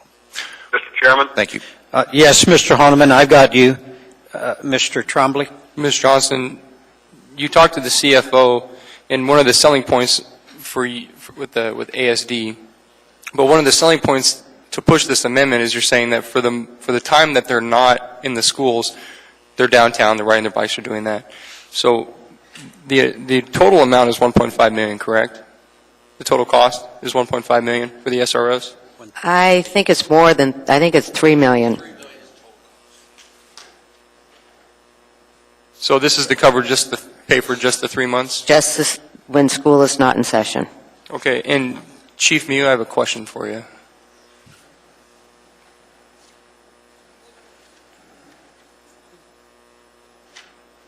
And I'll go ahead and talk while you're walking up. One of the ideas initially that I understood community policing to be is that you prevent crime before it happens by having a consistent presence there. Has there ever been any calculation done as far as what the cost of the presence of the SROs? Has there been a financial benefit to the school district? Is there less vandalism, less violence, less issues going on in the schools that have a monetary value associated with it? We collect statistics, and I can show you productivity statistics of the SROs. I used to track vandalism and theft statistics when I was over at the school district in the early days of the SRO program. I don't think anybody's doing that anymore. But I hate to say this, but when you inject 18 cops into an environment, you're probably going to run up your stats in the beginning because you're getting all this reporting that you didn't used to have. And also, I was over there at the time, and I was really pressing the principals to start tracking vandalism, start tracking theft, so we could get a handle on trends. So I'm going to tell you, probably during this period of time, those crimes probably went up on paper. I don't know that they went up in reality, but I think we spent a lot of time in trying to collect those numbers and track them. So I wish I could show you something in terms of the economics of it. The other part of the SRO program, though, is also interfacing with the kids and trying to develop an other than adversarial relationship with them that translates into a better citizens down the road. And I don't know how you put a dollar amount on that. So, would you say it's fair to say that to some degree the school district has benefited financially by having the SROs in the school? I mean, while we can't maybe quantify that, would you say that there is a financial benefit to that? I can't see how it's costing the school district, aside from the salaries. I can't see how the presence there is raising their costs. It's got to be making some impact. I mean, we're dealing with behaviors, and that must be translating into some savings at some place. Whether or not I could track that and prove it, I don't think we've got a number for that. Okay, thank you, Chief. And the reason I asked that question, Ms. Johnson, is because we're talking about this as if it's a net zero gain, and it's not. The school district is benefiting financially to some degree. They have to be by having the SROs there. And while we can't quantify that, I don't see how having their presence around is simply costing money. And I understand this for the summer months, but I won't support it. Thank you, Chief. I have a question for Chief Mew, too. Yes. Chief Mew, you had a comment. If I could just, there's been some discussion about the history of the program. It started as a Office of Community-Oriented Policing grant, a federal DOJ grant. It was paid for the first year, I think, 75% by the grant, 25% by us, the APD. The next year was 50-50. The third year was 25-75. And then the APD picked up the entire program in year 4. And that was the extent of the program. You couldn't go any longer than that. It just had a 4-year life on it. The APD carried the full cost of the program, of the salaries and so forth, for many years after that. The school district picking up offices, computers, some of those kinds of things. And then the funding had shifted to where I think it was maybe a 50-50 split for a little while. Now it's 100% over at the district. So I guess what I'm saying is it's been funded in a variety of different ways over the course of its lifetime. Mr. Steele. I have a question for Chief Mew also. Was that applied for by the city or was that applied for by the district, that grant? No, the APD applied for the grant. But, of course, the district helped in fleshing out that and filling out the application. They had to sign on as a partner, but we were the applying agency, And being the APD. As I recall, the arguments at the time, we were looking for opportunities for community policing, and this was looked at by the city as a community policing effort. And so Mr. Trombley basically was arguing as though these kids are not Anchorage citizens that we're protecting, that safety is not at the schools, is not a responsibility of all of us, including the municipality. And I just think it's short-sighted to take money from education to pay for the police officers. Thank you. Mr. Trainee. Thank you, Mr. Chairman. I know Chief, one time one of the grants we got required us, every year they cut back, like you said, a percentage, also required us never to lay the police officers off due to budget cutbacks. I think it was the original grant we had in Mountain View. So we understood when we accepted the grant, when the feds stopped the money from coming in, we could never lay the officers off. And the same thing I think you'll find with this one. We incurred a cost with every officer that when the feds departed, we can't just lay them off because you ran out of money. Thanks, Chief. Seeing no one else in the queue, please vote. Mr. Horniman? Yes.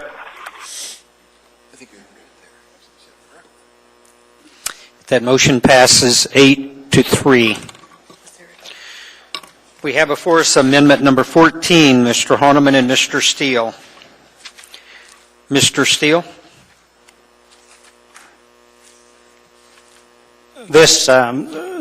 We need a motion, Mr. Steele. Sorry, I move to approve.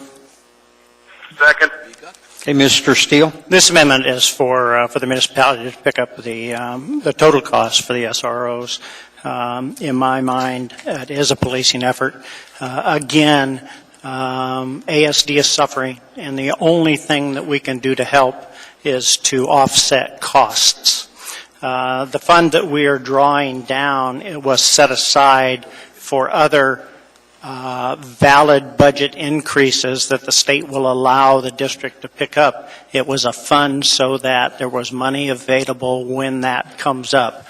If we reduce it down for these, what I think are charged back costs that the city is taxing ASD, and it would be a shame to get into a bidding war here in terms of charging the city for things that they use in the schools. The schools are theirs, so, or ours. Anyway, the measure is to pick up the entire cost of SROs. Mr. Trombley? Mr. Steele, based on what we just voted on, you might want to do some math and reduce that amount. I reduced it to the amount such that we do pick up a total amount, whatever that is. Mr. Chairman. 2.25 million. I've got you, Mr. Horniman. Ms. Gray-Jackson? Thank you, Mr. Chairman. And thank you, Mr. Trombley, because I just did the numbers to make sure I was accurate, and I moved to change the amount to $2,250,000 in both areas, and I'd like a second. Thank you, Mr. Chairman. Second. Okay, we have a motion and a second to amend the amount to $2,250,000. Anyone to speak on the amendment? Hearing none, please vote on the amendment. Mr. Honeman? Yes.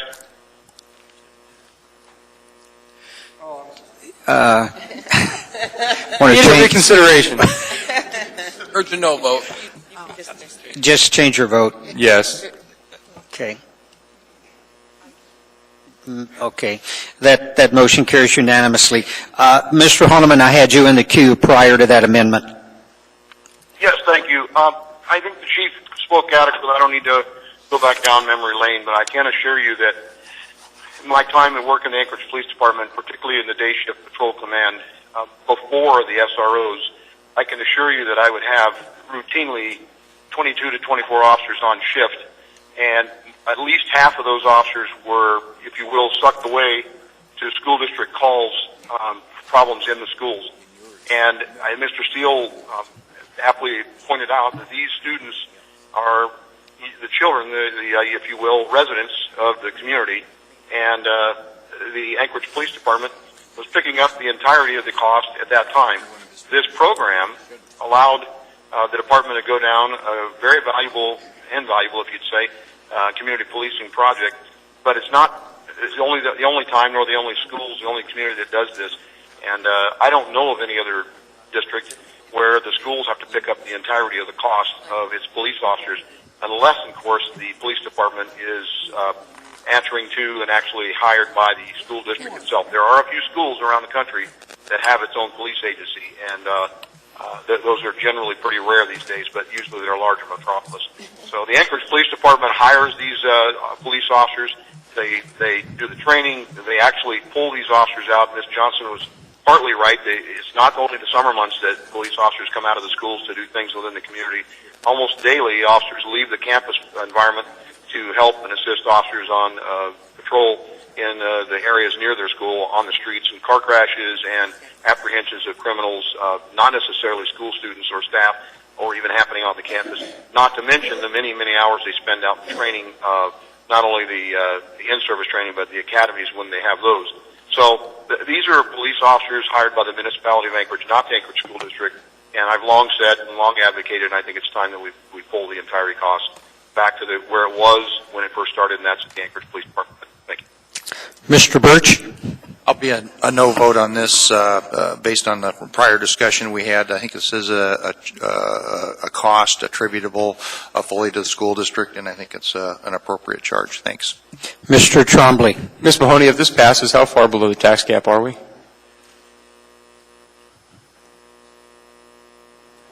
We're under the cap by 486,000. Oh. Mr. Chair, I would just like to check with Mr. Trombley and make sure that Mr. Trombley wanted to change his vote on the amendment, yes. On the amendment. He wanted to be a yes vote. Yes. Thank you. Yes. Okay. We have this item before us on the motion as amended. Please vote.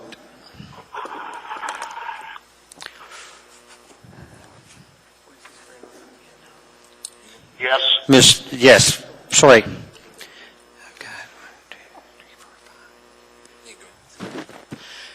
That motion fails 6-5. We have before us amendment number 15. Ms. Gray Jackson, Mr. Trainee. Thank you, Mr. Chairman. Before I move this amendment, I'd like to change the amount to $750,000. And with that said, once the amount's changed, Second. then I want to move. Let me make sure we can do that. Can we actually just change the amount and then move it? Yeah. Okay, thank you. Thank you, Mr. Chairman. 750. Now that the amount's changed to $750,000, I move amendment number 15, which would be 50% of the cost based on an amendment that was approved earlier this evening. Thank you, Mr. Chairman. I have no one in the queue. Please vote. Mr. Honeman. Yes.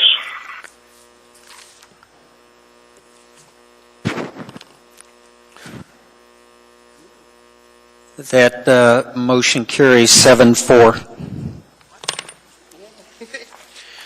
We have before us amendment number 16. Mr. Flynn?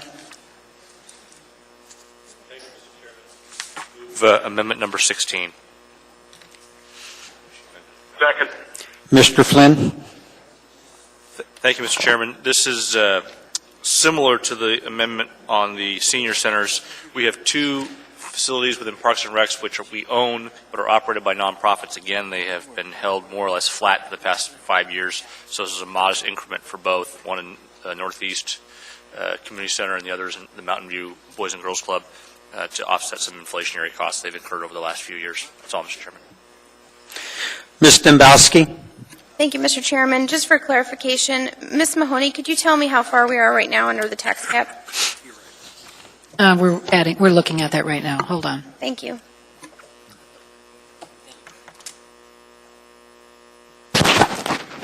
Yeah, you've committed 1.2 million, so there's 1.9 remaining.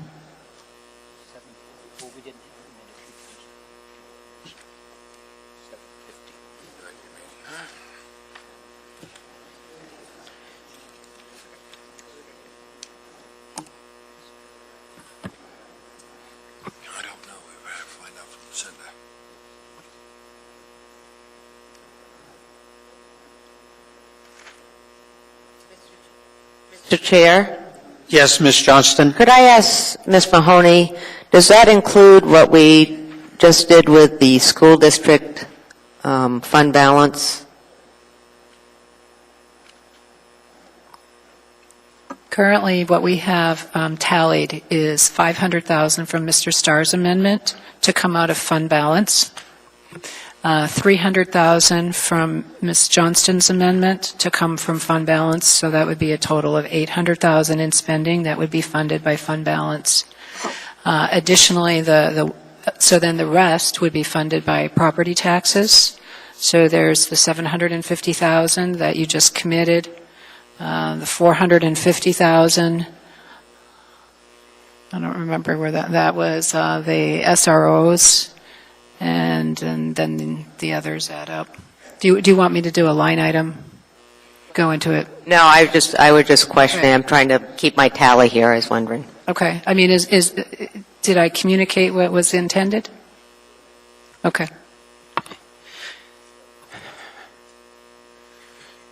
Okay. We have no one else in the queue. Please vote.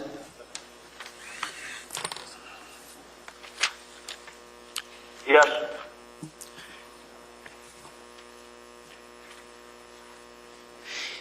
That motion carries 6-5. We now have before us amendment number 17. Mr. Flynn? Thank you, Mr. Chairman. This is the, move amendment number 17. Second. You guys are making it hard on me. Okay. All right. Mr. Flynn? Thank you. This is the $200,000 to increase broadband capacity at the library network throughout Anchorage. That's all, Mr. Chairman.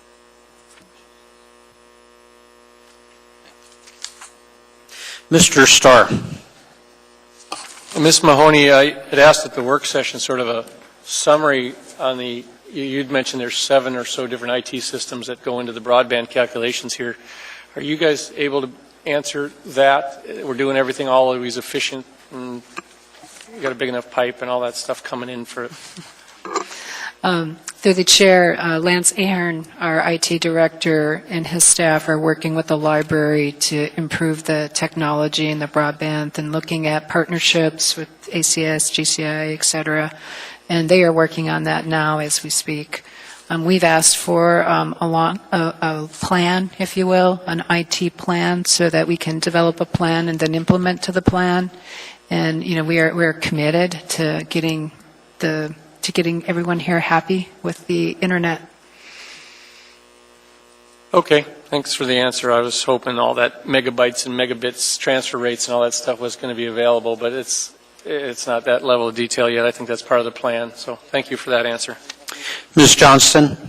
Yes, I've had the same concerns, and I think this has been a problem for a while.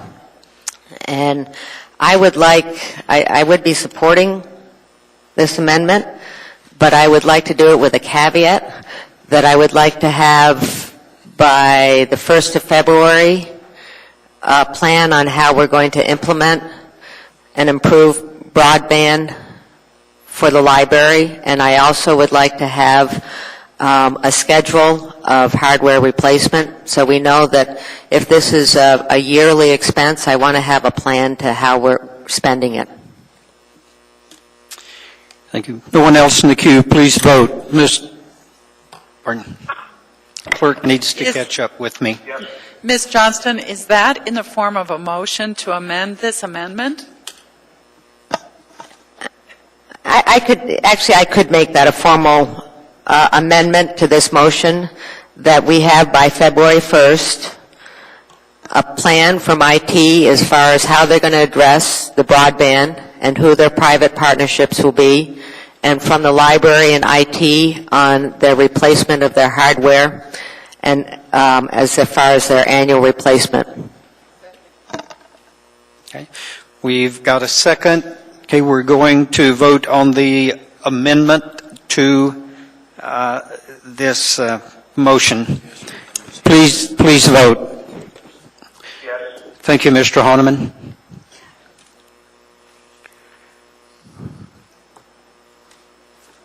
Who are we missing? Mr. Birch? Mr. Birch is out of the room.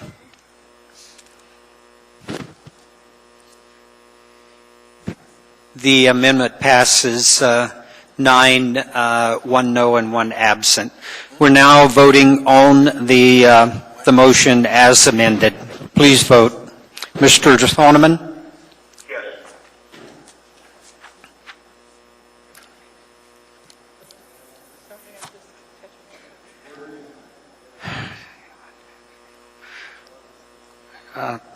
Show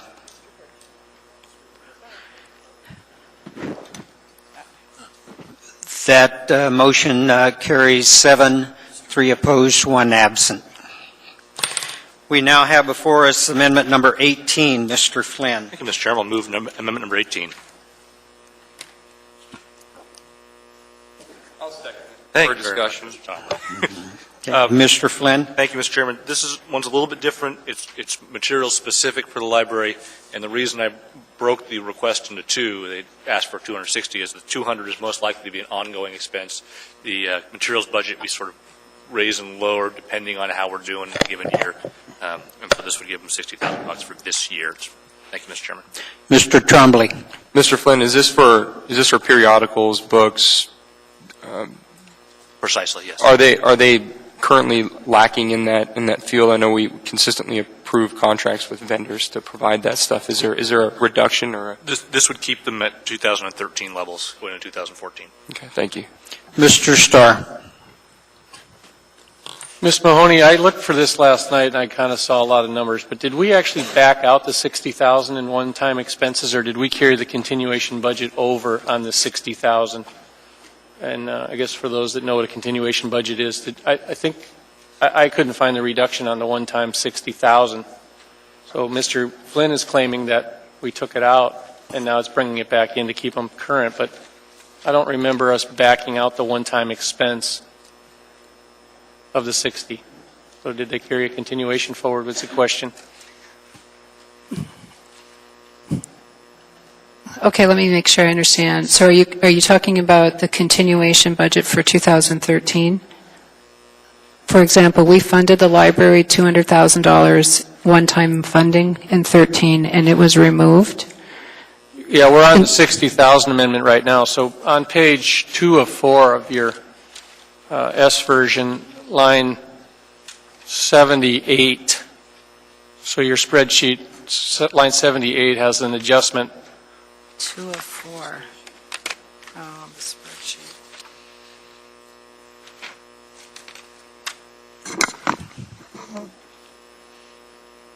No, I did too. Print them any smaller, it would be. It's a 60.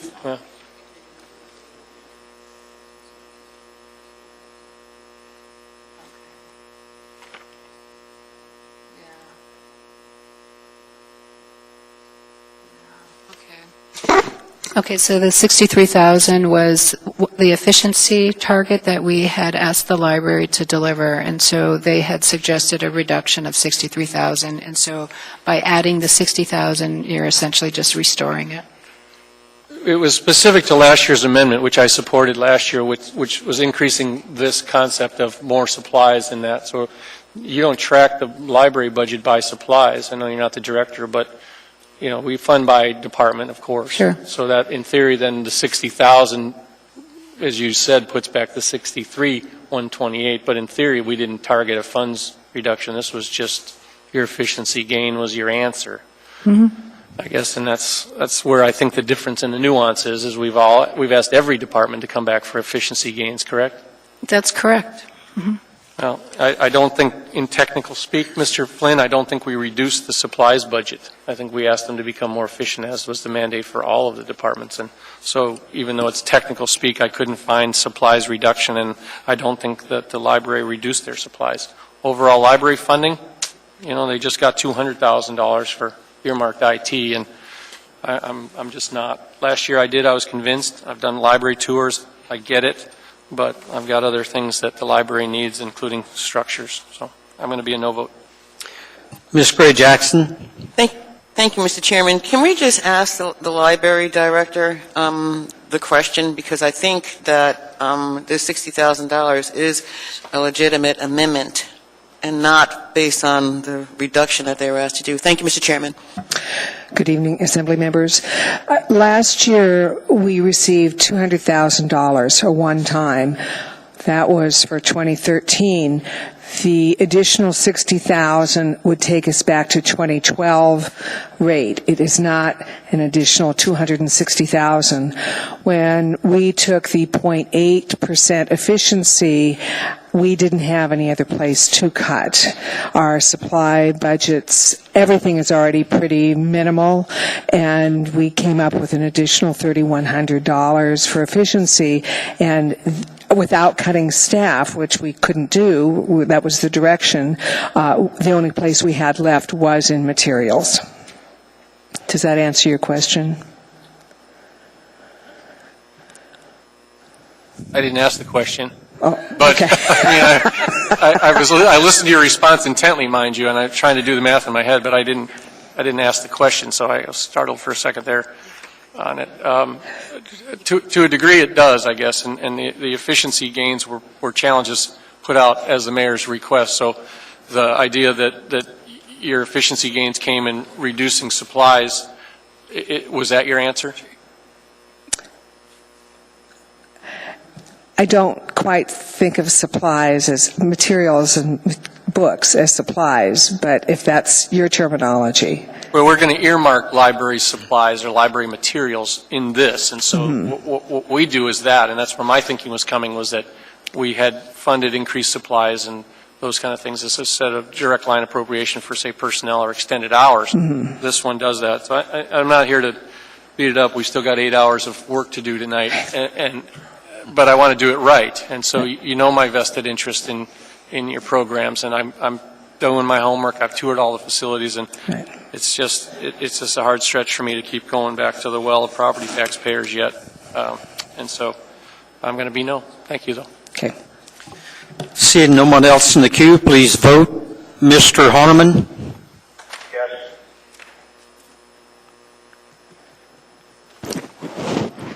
Motion carries 6-5. We now have before us amendment number 19. That's Ms. Jackson, Mr. Trainee, Mr. Steele. I'm assuming that you intend to pull this one.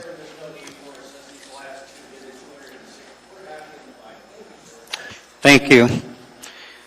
We now have before us amendment number 20, submitted by Ms. Gray Jackson, Mr. Steele, Mr. Trainee. Thank you, Mr. Chairman. I'd like to move amendment number 20, which is adding to the Health and Human Services Department $129,721 to provide for a homeless coordinator. And if I can speak to that briefly, Mr. Chairman? Yes. I continue to applaud the mayor. When he first took office, he made the homeless situation in our community a priority. And he took it a step further by hiring a homeless coordinator coordinator, which really turned out to be a wonderful thing. Unfortunately, but fortunately for the Assembly, that coordinator became the Assembly's ombudsman in 2012, and so that homeless coordinator position has been vacant since 2012. It's a much-needed position, and I'd like to see this body approve this amendment so that we can have that person in place. Thank you, Mr. Chairman. Thank you. Mr. Trombley. Mr. Mayor, when we had the work session on the budget amendments, one of the things that you did mention, and it really wasn't time for debate, so we didn't get too much into it, but I'd like you to clarify right now, one of the things you said the homeless coordinator did when he was there was he set up the programs which are now being currently run by the Department of Health and Human Services. In your opinion, what would a homeless coordinator do now that those programs are set up and they're currently being run? Would they add additional programs? Would they take over operation of those programs? The functions that Mr. Hess was responsible for initiating, along with many, many community partners, are being now handled by primarily Brittany Matero in the Department of Health and Human Services. So she's assumed the role of homeless coordinator along with other duties that she performs as well.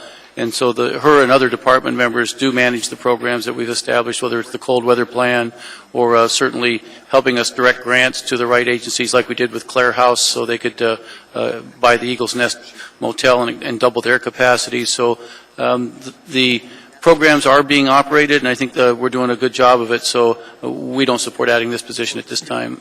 Did that individual, did she get a raise for taking on the additional responsibility?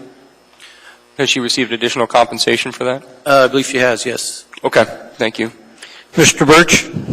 My question's been answered. I had the same observation from our work session that this effort has been embraced and encouraged and supported within the administrative budget already. Thank you. And again, no vote. Mr. Trainee.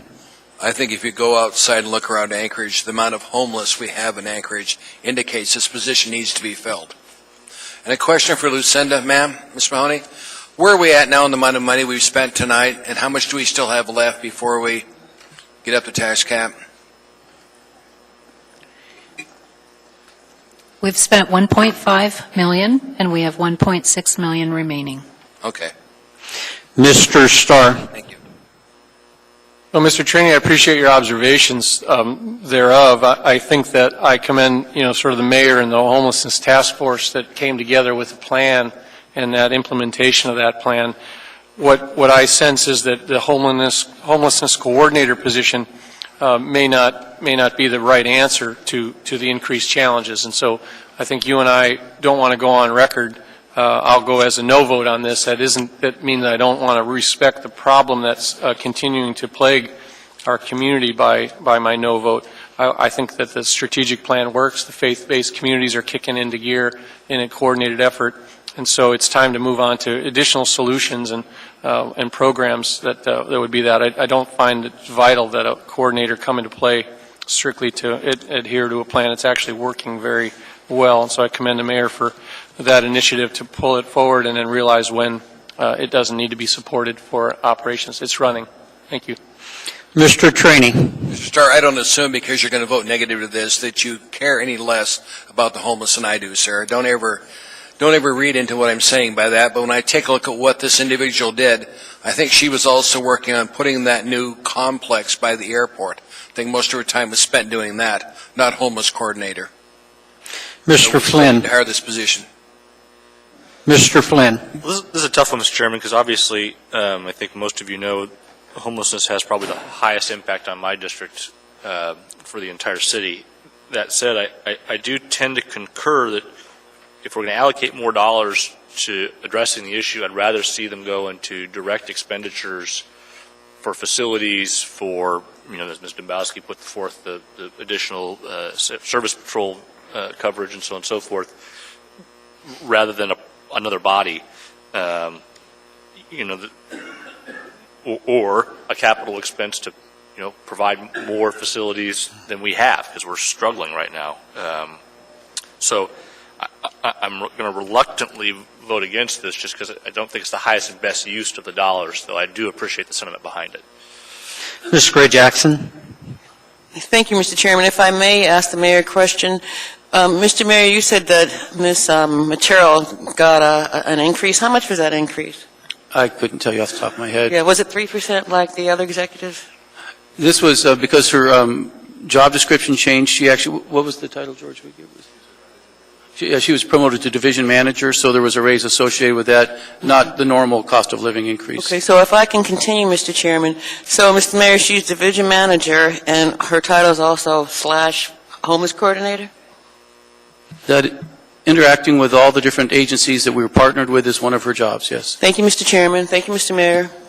There's no one else in the queue. Please vote. Mr. Honeman. Yes.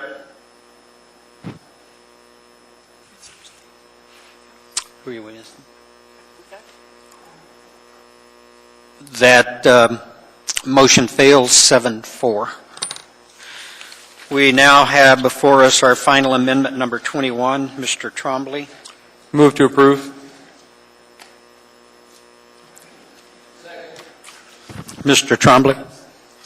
These are for positions. One is for an additional administrative position in the municipal clerk's office, and the other is a full-time employee for code enforcement officer for Title X, and this would go to the community development department, but their responsibility, the code enforcement, is for actually enforcing Title X, which is the assembly. So it would benefit the assembly as far as enhancement for code enforcement for a business license, but it would be housed in community development. Thank you. Mr. Trainee. Just, Mr. Chairman, I spend a lot of time with our clerks, and they're working in their cells to death. We can't keep adding responsibilities to our assembly office, the clerk's department, without adding them to staff to get this job done. So I'll be supporting this, Mr. Chairman. Thank you. Thank you. Ms. Dembowski. Thank you, Mr. Chairman. I just had a question. How many FTEs do we currently have doing code enforcement for Title X? None. Thank you, Mr. Chairman. Mr. Flynn. Yeah, Mr. Chairman, just a question. Is there any anticipated revenue associated with this? I mean, additional licenses that actually get registered or enforcement against those who fail to? There would be some, Mr. Flynn. Yes. Not yet quantified? The clerk is looking into that. We don't really have a number for it yet. Okay, thank you. Mr. Trombley. No, I'm sorry, Mr. Chairman. Okay. Ms. Johnston. Yes, is the .4 for the Assembly Council office, is that in addition to her, I think she has a half-time employee now? Yes, it is. It's it would be an 8-hour-a-week individual that Ms. Tucker believes that she needs to be able to keep up. And I do remember that she used to have a full-time person. Is it a paralegal position? Is it a administrative position? What is it? Paralegal. Okay, thank you. Mr. Starr. Mr. Vakelis, you may understand this. Is Chapter 10, or excuse me, Title 10 not being enforced because we don't have enough personnel, or because there's a lack of knowledge on the code language and the enforcement requirements? When we fund this position, why aren't we doing some of those tasks now? My understanding is that for a number of years now, the municipal clerk's office has been responsible for enforcing that particular title, at least that portion of the title dealing with business licenses. So that's my understanding, and what I understand now is that what we're saying is we need to go ahead and have a code enforcement officer designated, a new position, and that would go to community planning and development. I assume that's what the intent is. I get all of that. This idea that we somehow have another anchored over there, and I know that the community development has the code enforcement requirements and in theory the code experts, but being resident in the clerk's office, I mean, it's similar to the half-time code enforcement that we see out in Chugach Eagle River, I would think, is we just have one dedicated. So what's the rationale then if the clerk's office really wants somebody they can grab a hold of to respond timely? Why wouldn't we just anchor that position in the clerk's area over here at City Hall? You know, you're asking the wrong person. We did not initiate this, so if this is something that I guess helps the clerk's office, if they're overwhelmed right now, then I guess that's it. But the bottom line is the administration did not request this. I get it. I thought you could answer the question on the procedural side of comment, but I didn't mean to put you on the spot. Back then to Mr. Chairman, the answer is the same. Why wouldn't we just anchor our own code enforcement person that the clerk's office could have ready available to consult or take calls or all the other pragmatics that go into Title 10? Mr. Weaver?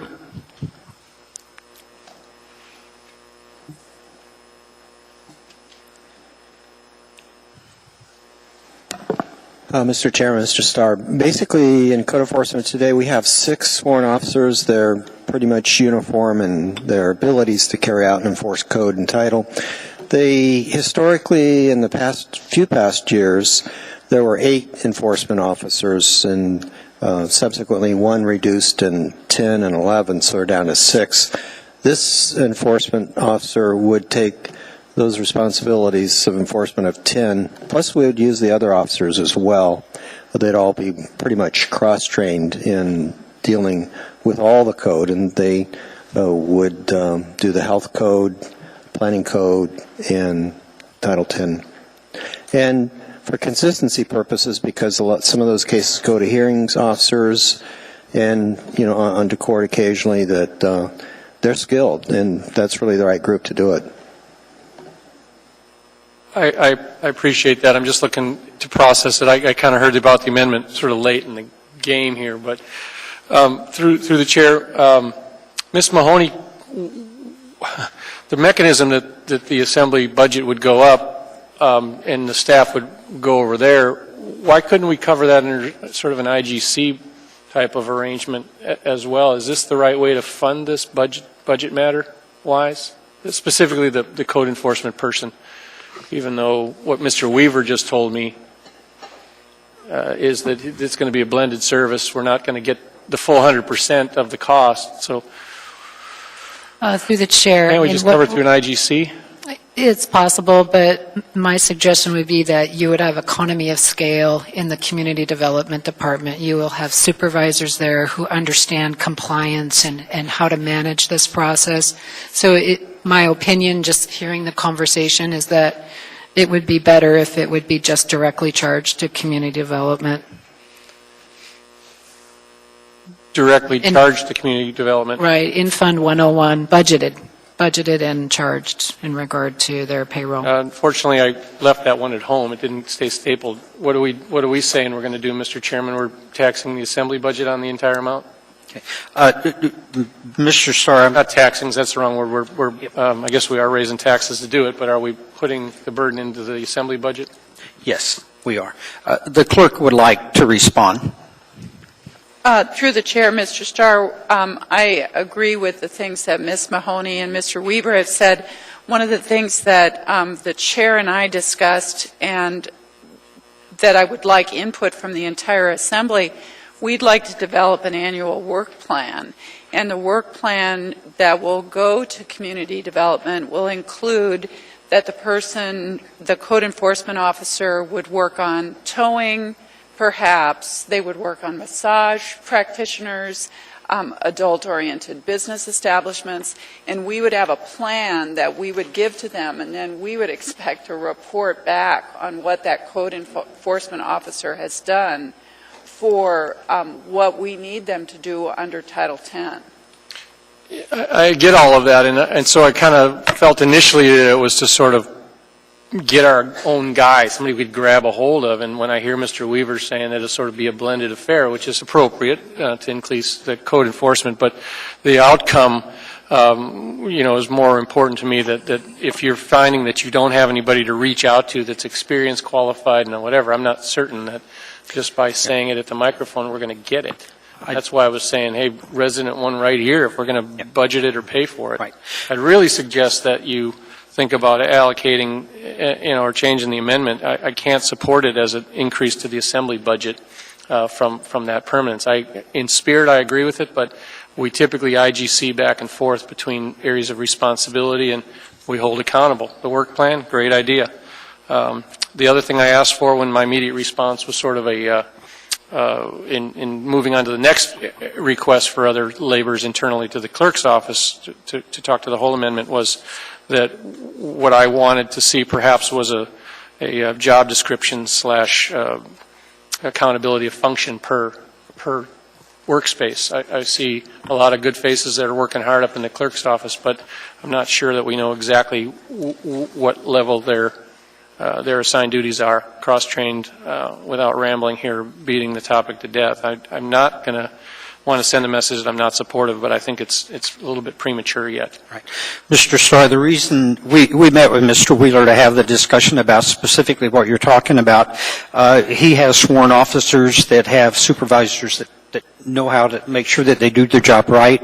And what will happen is they will be responding directly to the clerk and her requests. So we are going to have a person we can reach out and grab for specific issues as they arise before us. They're just going to be housed over there because the clerk really didn't want to bring enforcement into her office. She doesn't have the training to oversee them. Well, and it is debate. I just don't find that it's necessary to tag our budget for that entire amount. Whether it comes back as an IGC later on, it might. But again, the department function, as you just said, is just that, and so that's all of it. And I'm not wanting to be set up that we'll get IGC'd anyhow for all the oversight and the supervision and the overhead of that department back through, and it just seems to be, based on what the CFO said, it's cleaner if we try to rework the amendment, and that's my advice. I just think that it's by department. They do the function, and by department it'd be better to appropriate the money over there as opposed to growing the assembly budget. So, okay. Madam Clerk, you had one more comment. Yes, Mr. Starr, perhaps the amendment isn't clear, but we did intend for the code enforcement officer to be housed in community development. I don't know if we can do this, but I don't expect that this would raise the assembly budget. It probably should say department assembly / community development. Mr. Trainee? Thanks, Mr. Chairman. I appreciate this discussion we've had. But with what we're doing for the clerk's office, for example, all the work they've helped us with this new towing ordinance, you asked us to take that project on. We need somebody to deal with the licensing. And if we don't have it right now, you're going to work them where they can't become efficient at getting this done. And let me tell you, Julia does a heck of a job for this body. We have legislation being adopted all the time, drafted by her. She needs a paralegal to get this done successfully. So I'm definitely going to be supporting this, Mr. Chairman. Mr. Birch? I guess I am not entirely convinced that we need to add this additional money to the assembly budget. I think from a legal standpoint, we have basically the shared offices of the city attorney as well as the assembly council, and I think we've also discovered that we can have some coordinated work with community planning. So I'll be a no vote. Thank you. Mr. Wheeler?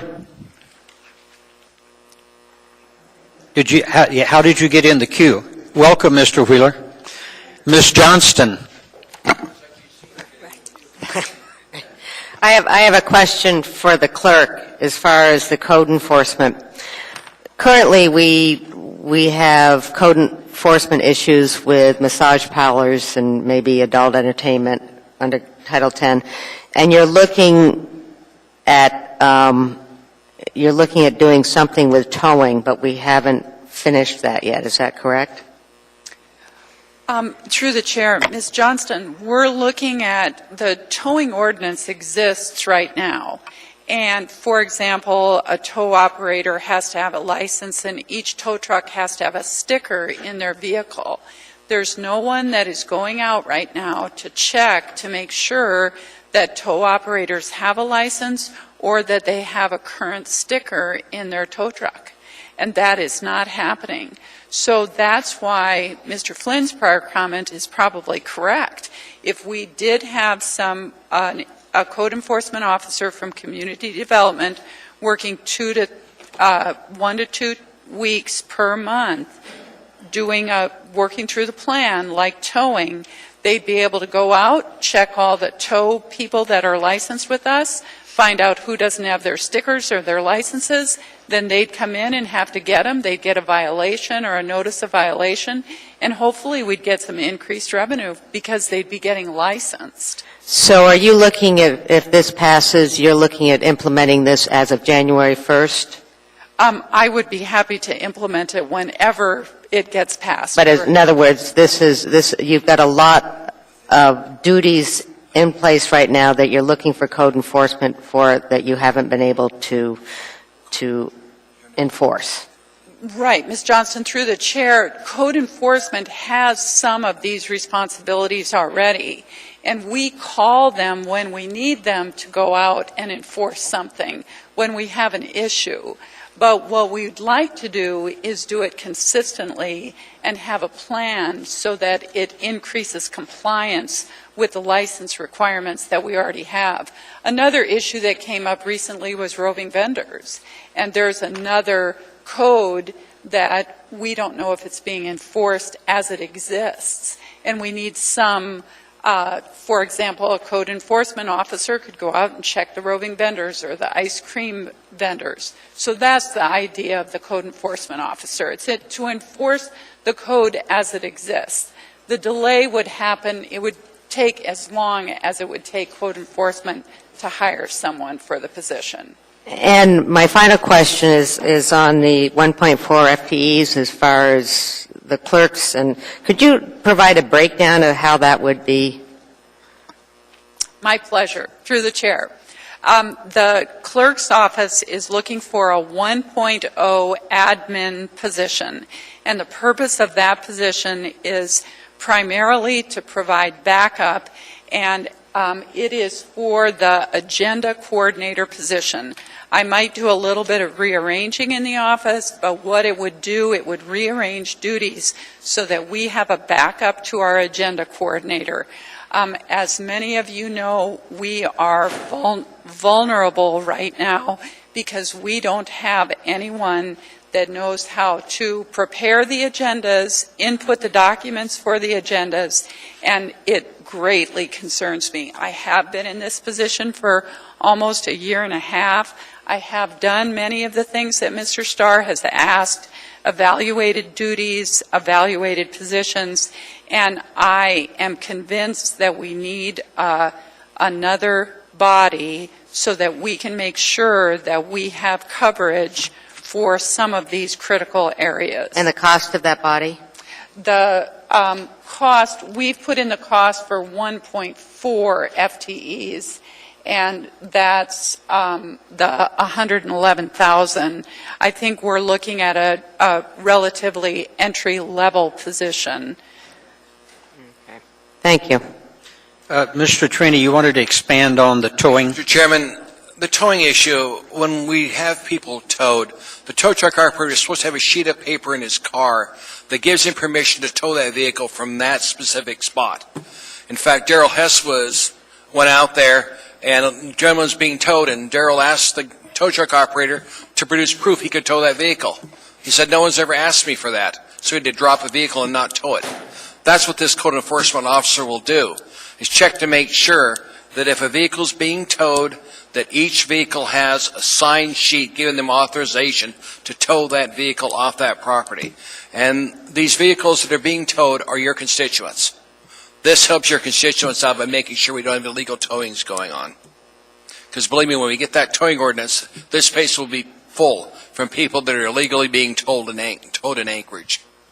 Thank you, Mr. Chairman. Ms. Gray Jackson. Thank you, Mr. Chairman. I want to move to amend this amendment, and I'd like it to read that $102,248 be an increase in the Community Development Department, and at the same time, for the purpose of what it states right here, Code Enforcement Officer for Title X Business Licensing, but that the administration, along with this amendment, recalculate the IGCs from the Community Development Department to the clerk's office to cover the services that this position will be providing.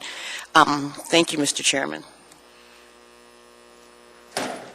And I've seconded all of that.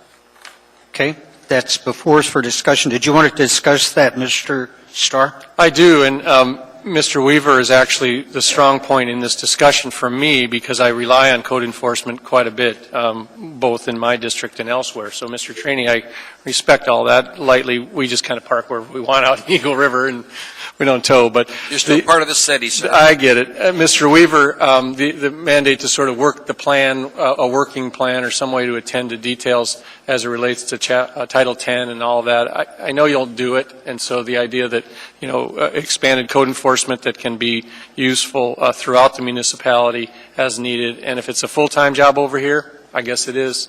You'll have to see that in the work plan, but you'll take an initiative to work with our clerk on the plan and the supervision and the style of enforcement, I guess, is important, as well as how we enforce code, to me is helpful, and you do a fine job of that. So I'll rely on that. I appreciate Ms. Gray Jackson moving the numbers in the right categories, and I'll support both. So thank you. Mr. Trainee? Madam Clerk, do you have a problem with this amendment? No, sir, no problem at all. Thank you, ma'am. Please vote on the amendment.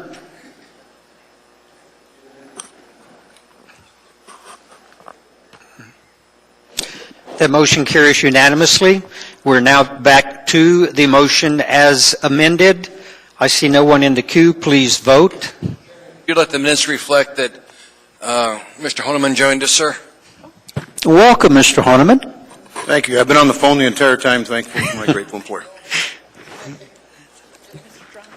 Mr. Trombley? Thank you. That motion carries unanimously. This concludes our action on item 4B. I'm looking at the clock, fellow assembly members, and the chair. If it's your desire, I don't think it would be inappropriate to take. Shouldn't we vote on the budget first? Just 1 minute to, yeah.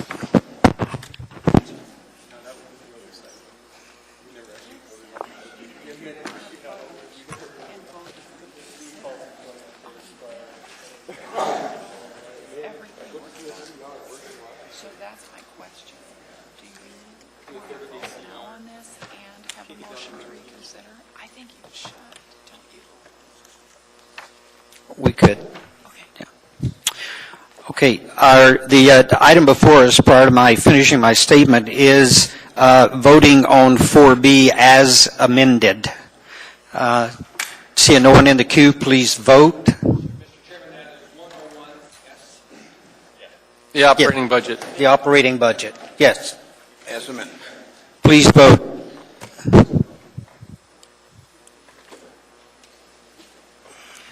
Reconsideration. That motion carries unanimously. Mr. Trainee. Second. We've got a motion to move for immediate reconsideration, urging a no vote. There is a second. Please vote. Mr. Steele, you want to reconsider your vote? That motion fails unanimously. Okay, now I'm back to my topic. If the Assembly would like to take a short 15-minute break, we will adjourn this meeting. The rest of the items on this agenda will just continue under our old business items on the new agenda that we're going to go into. Motion to adjourn? Second? We stand adjourned.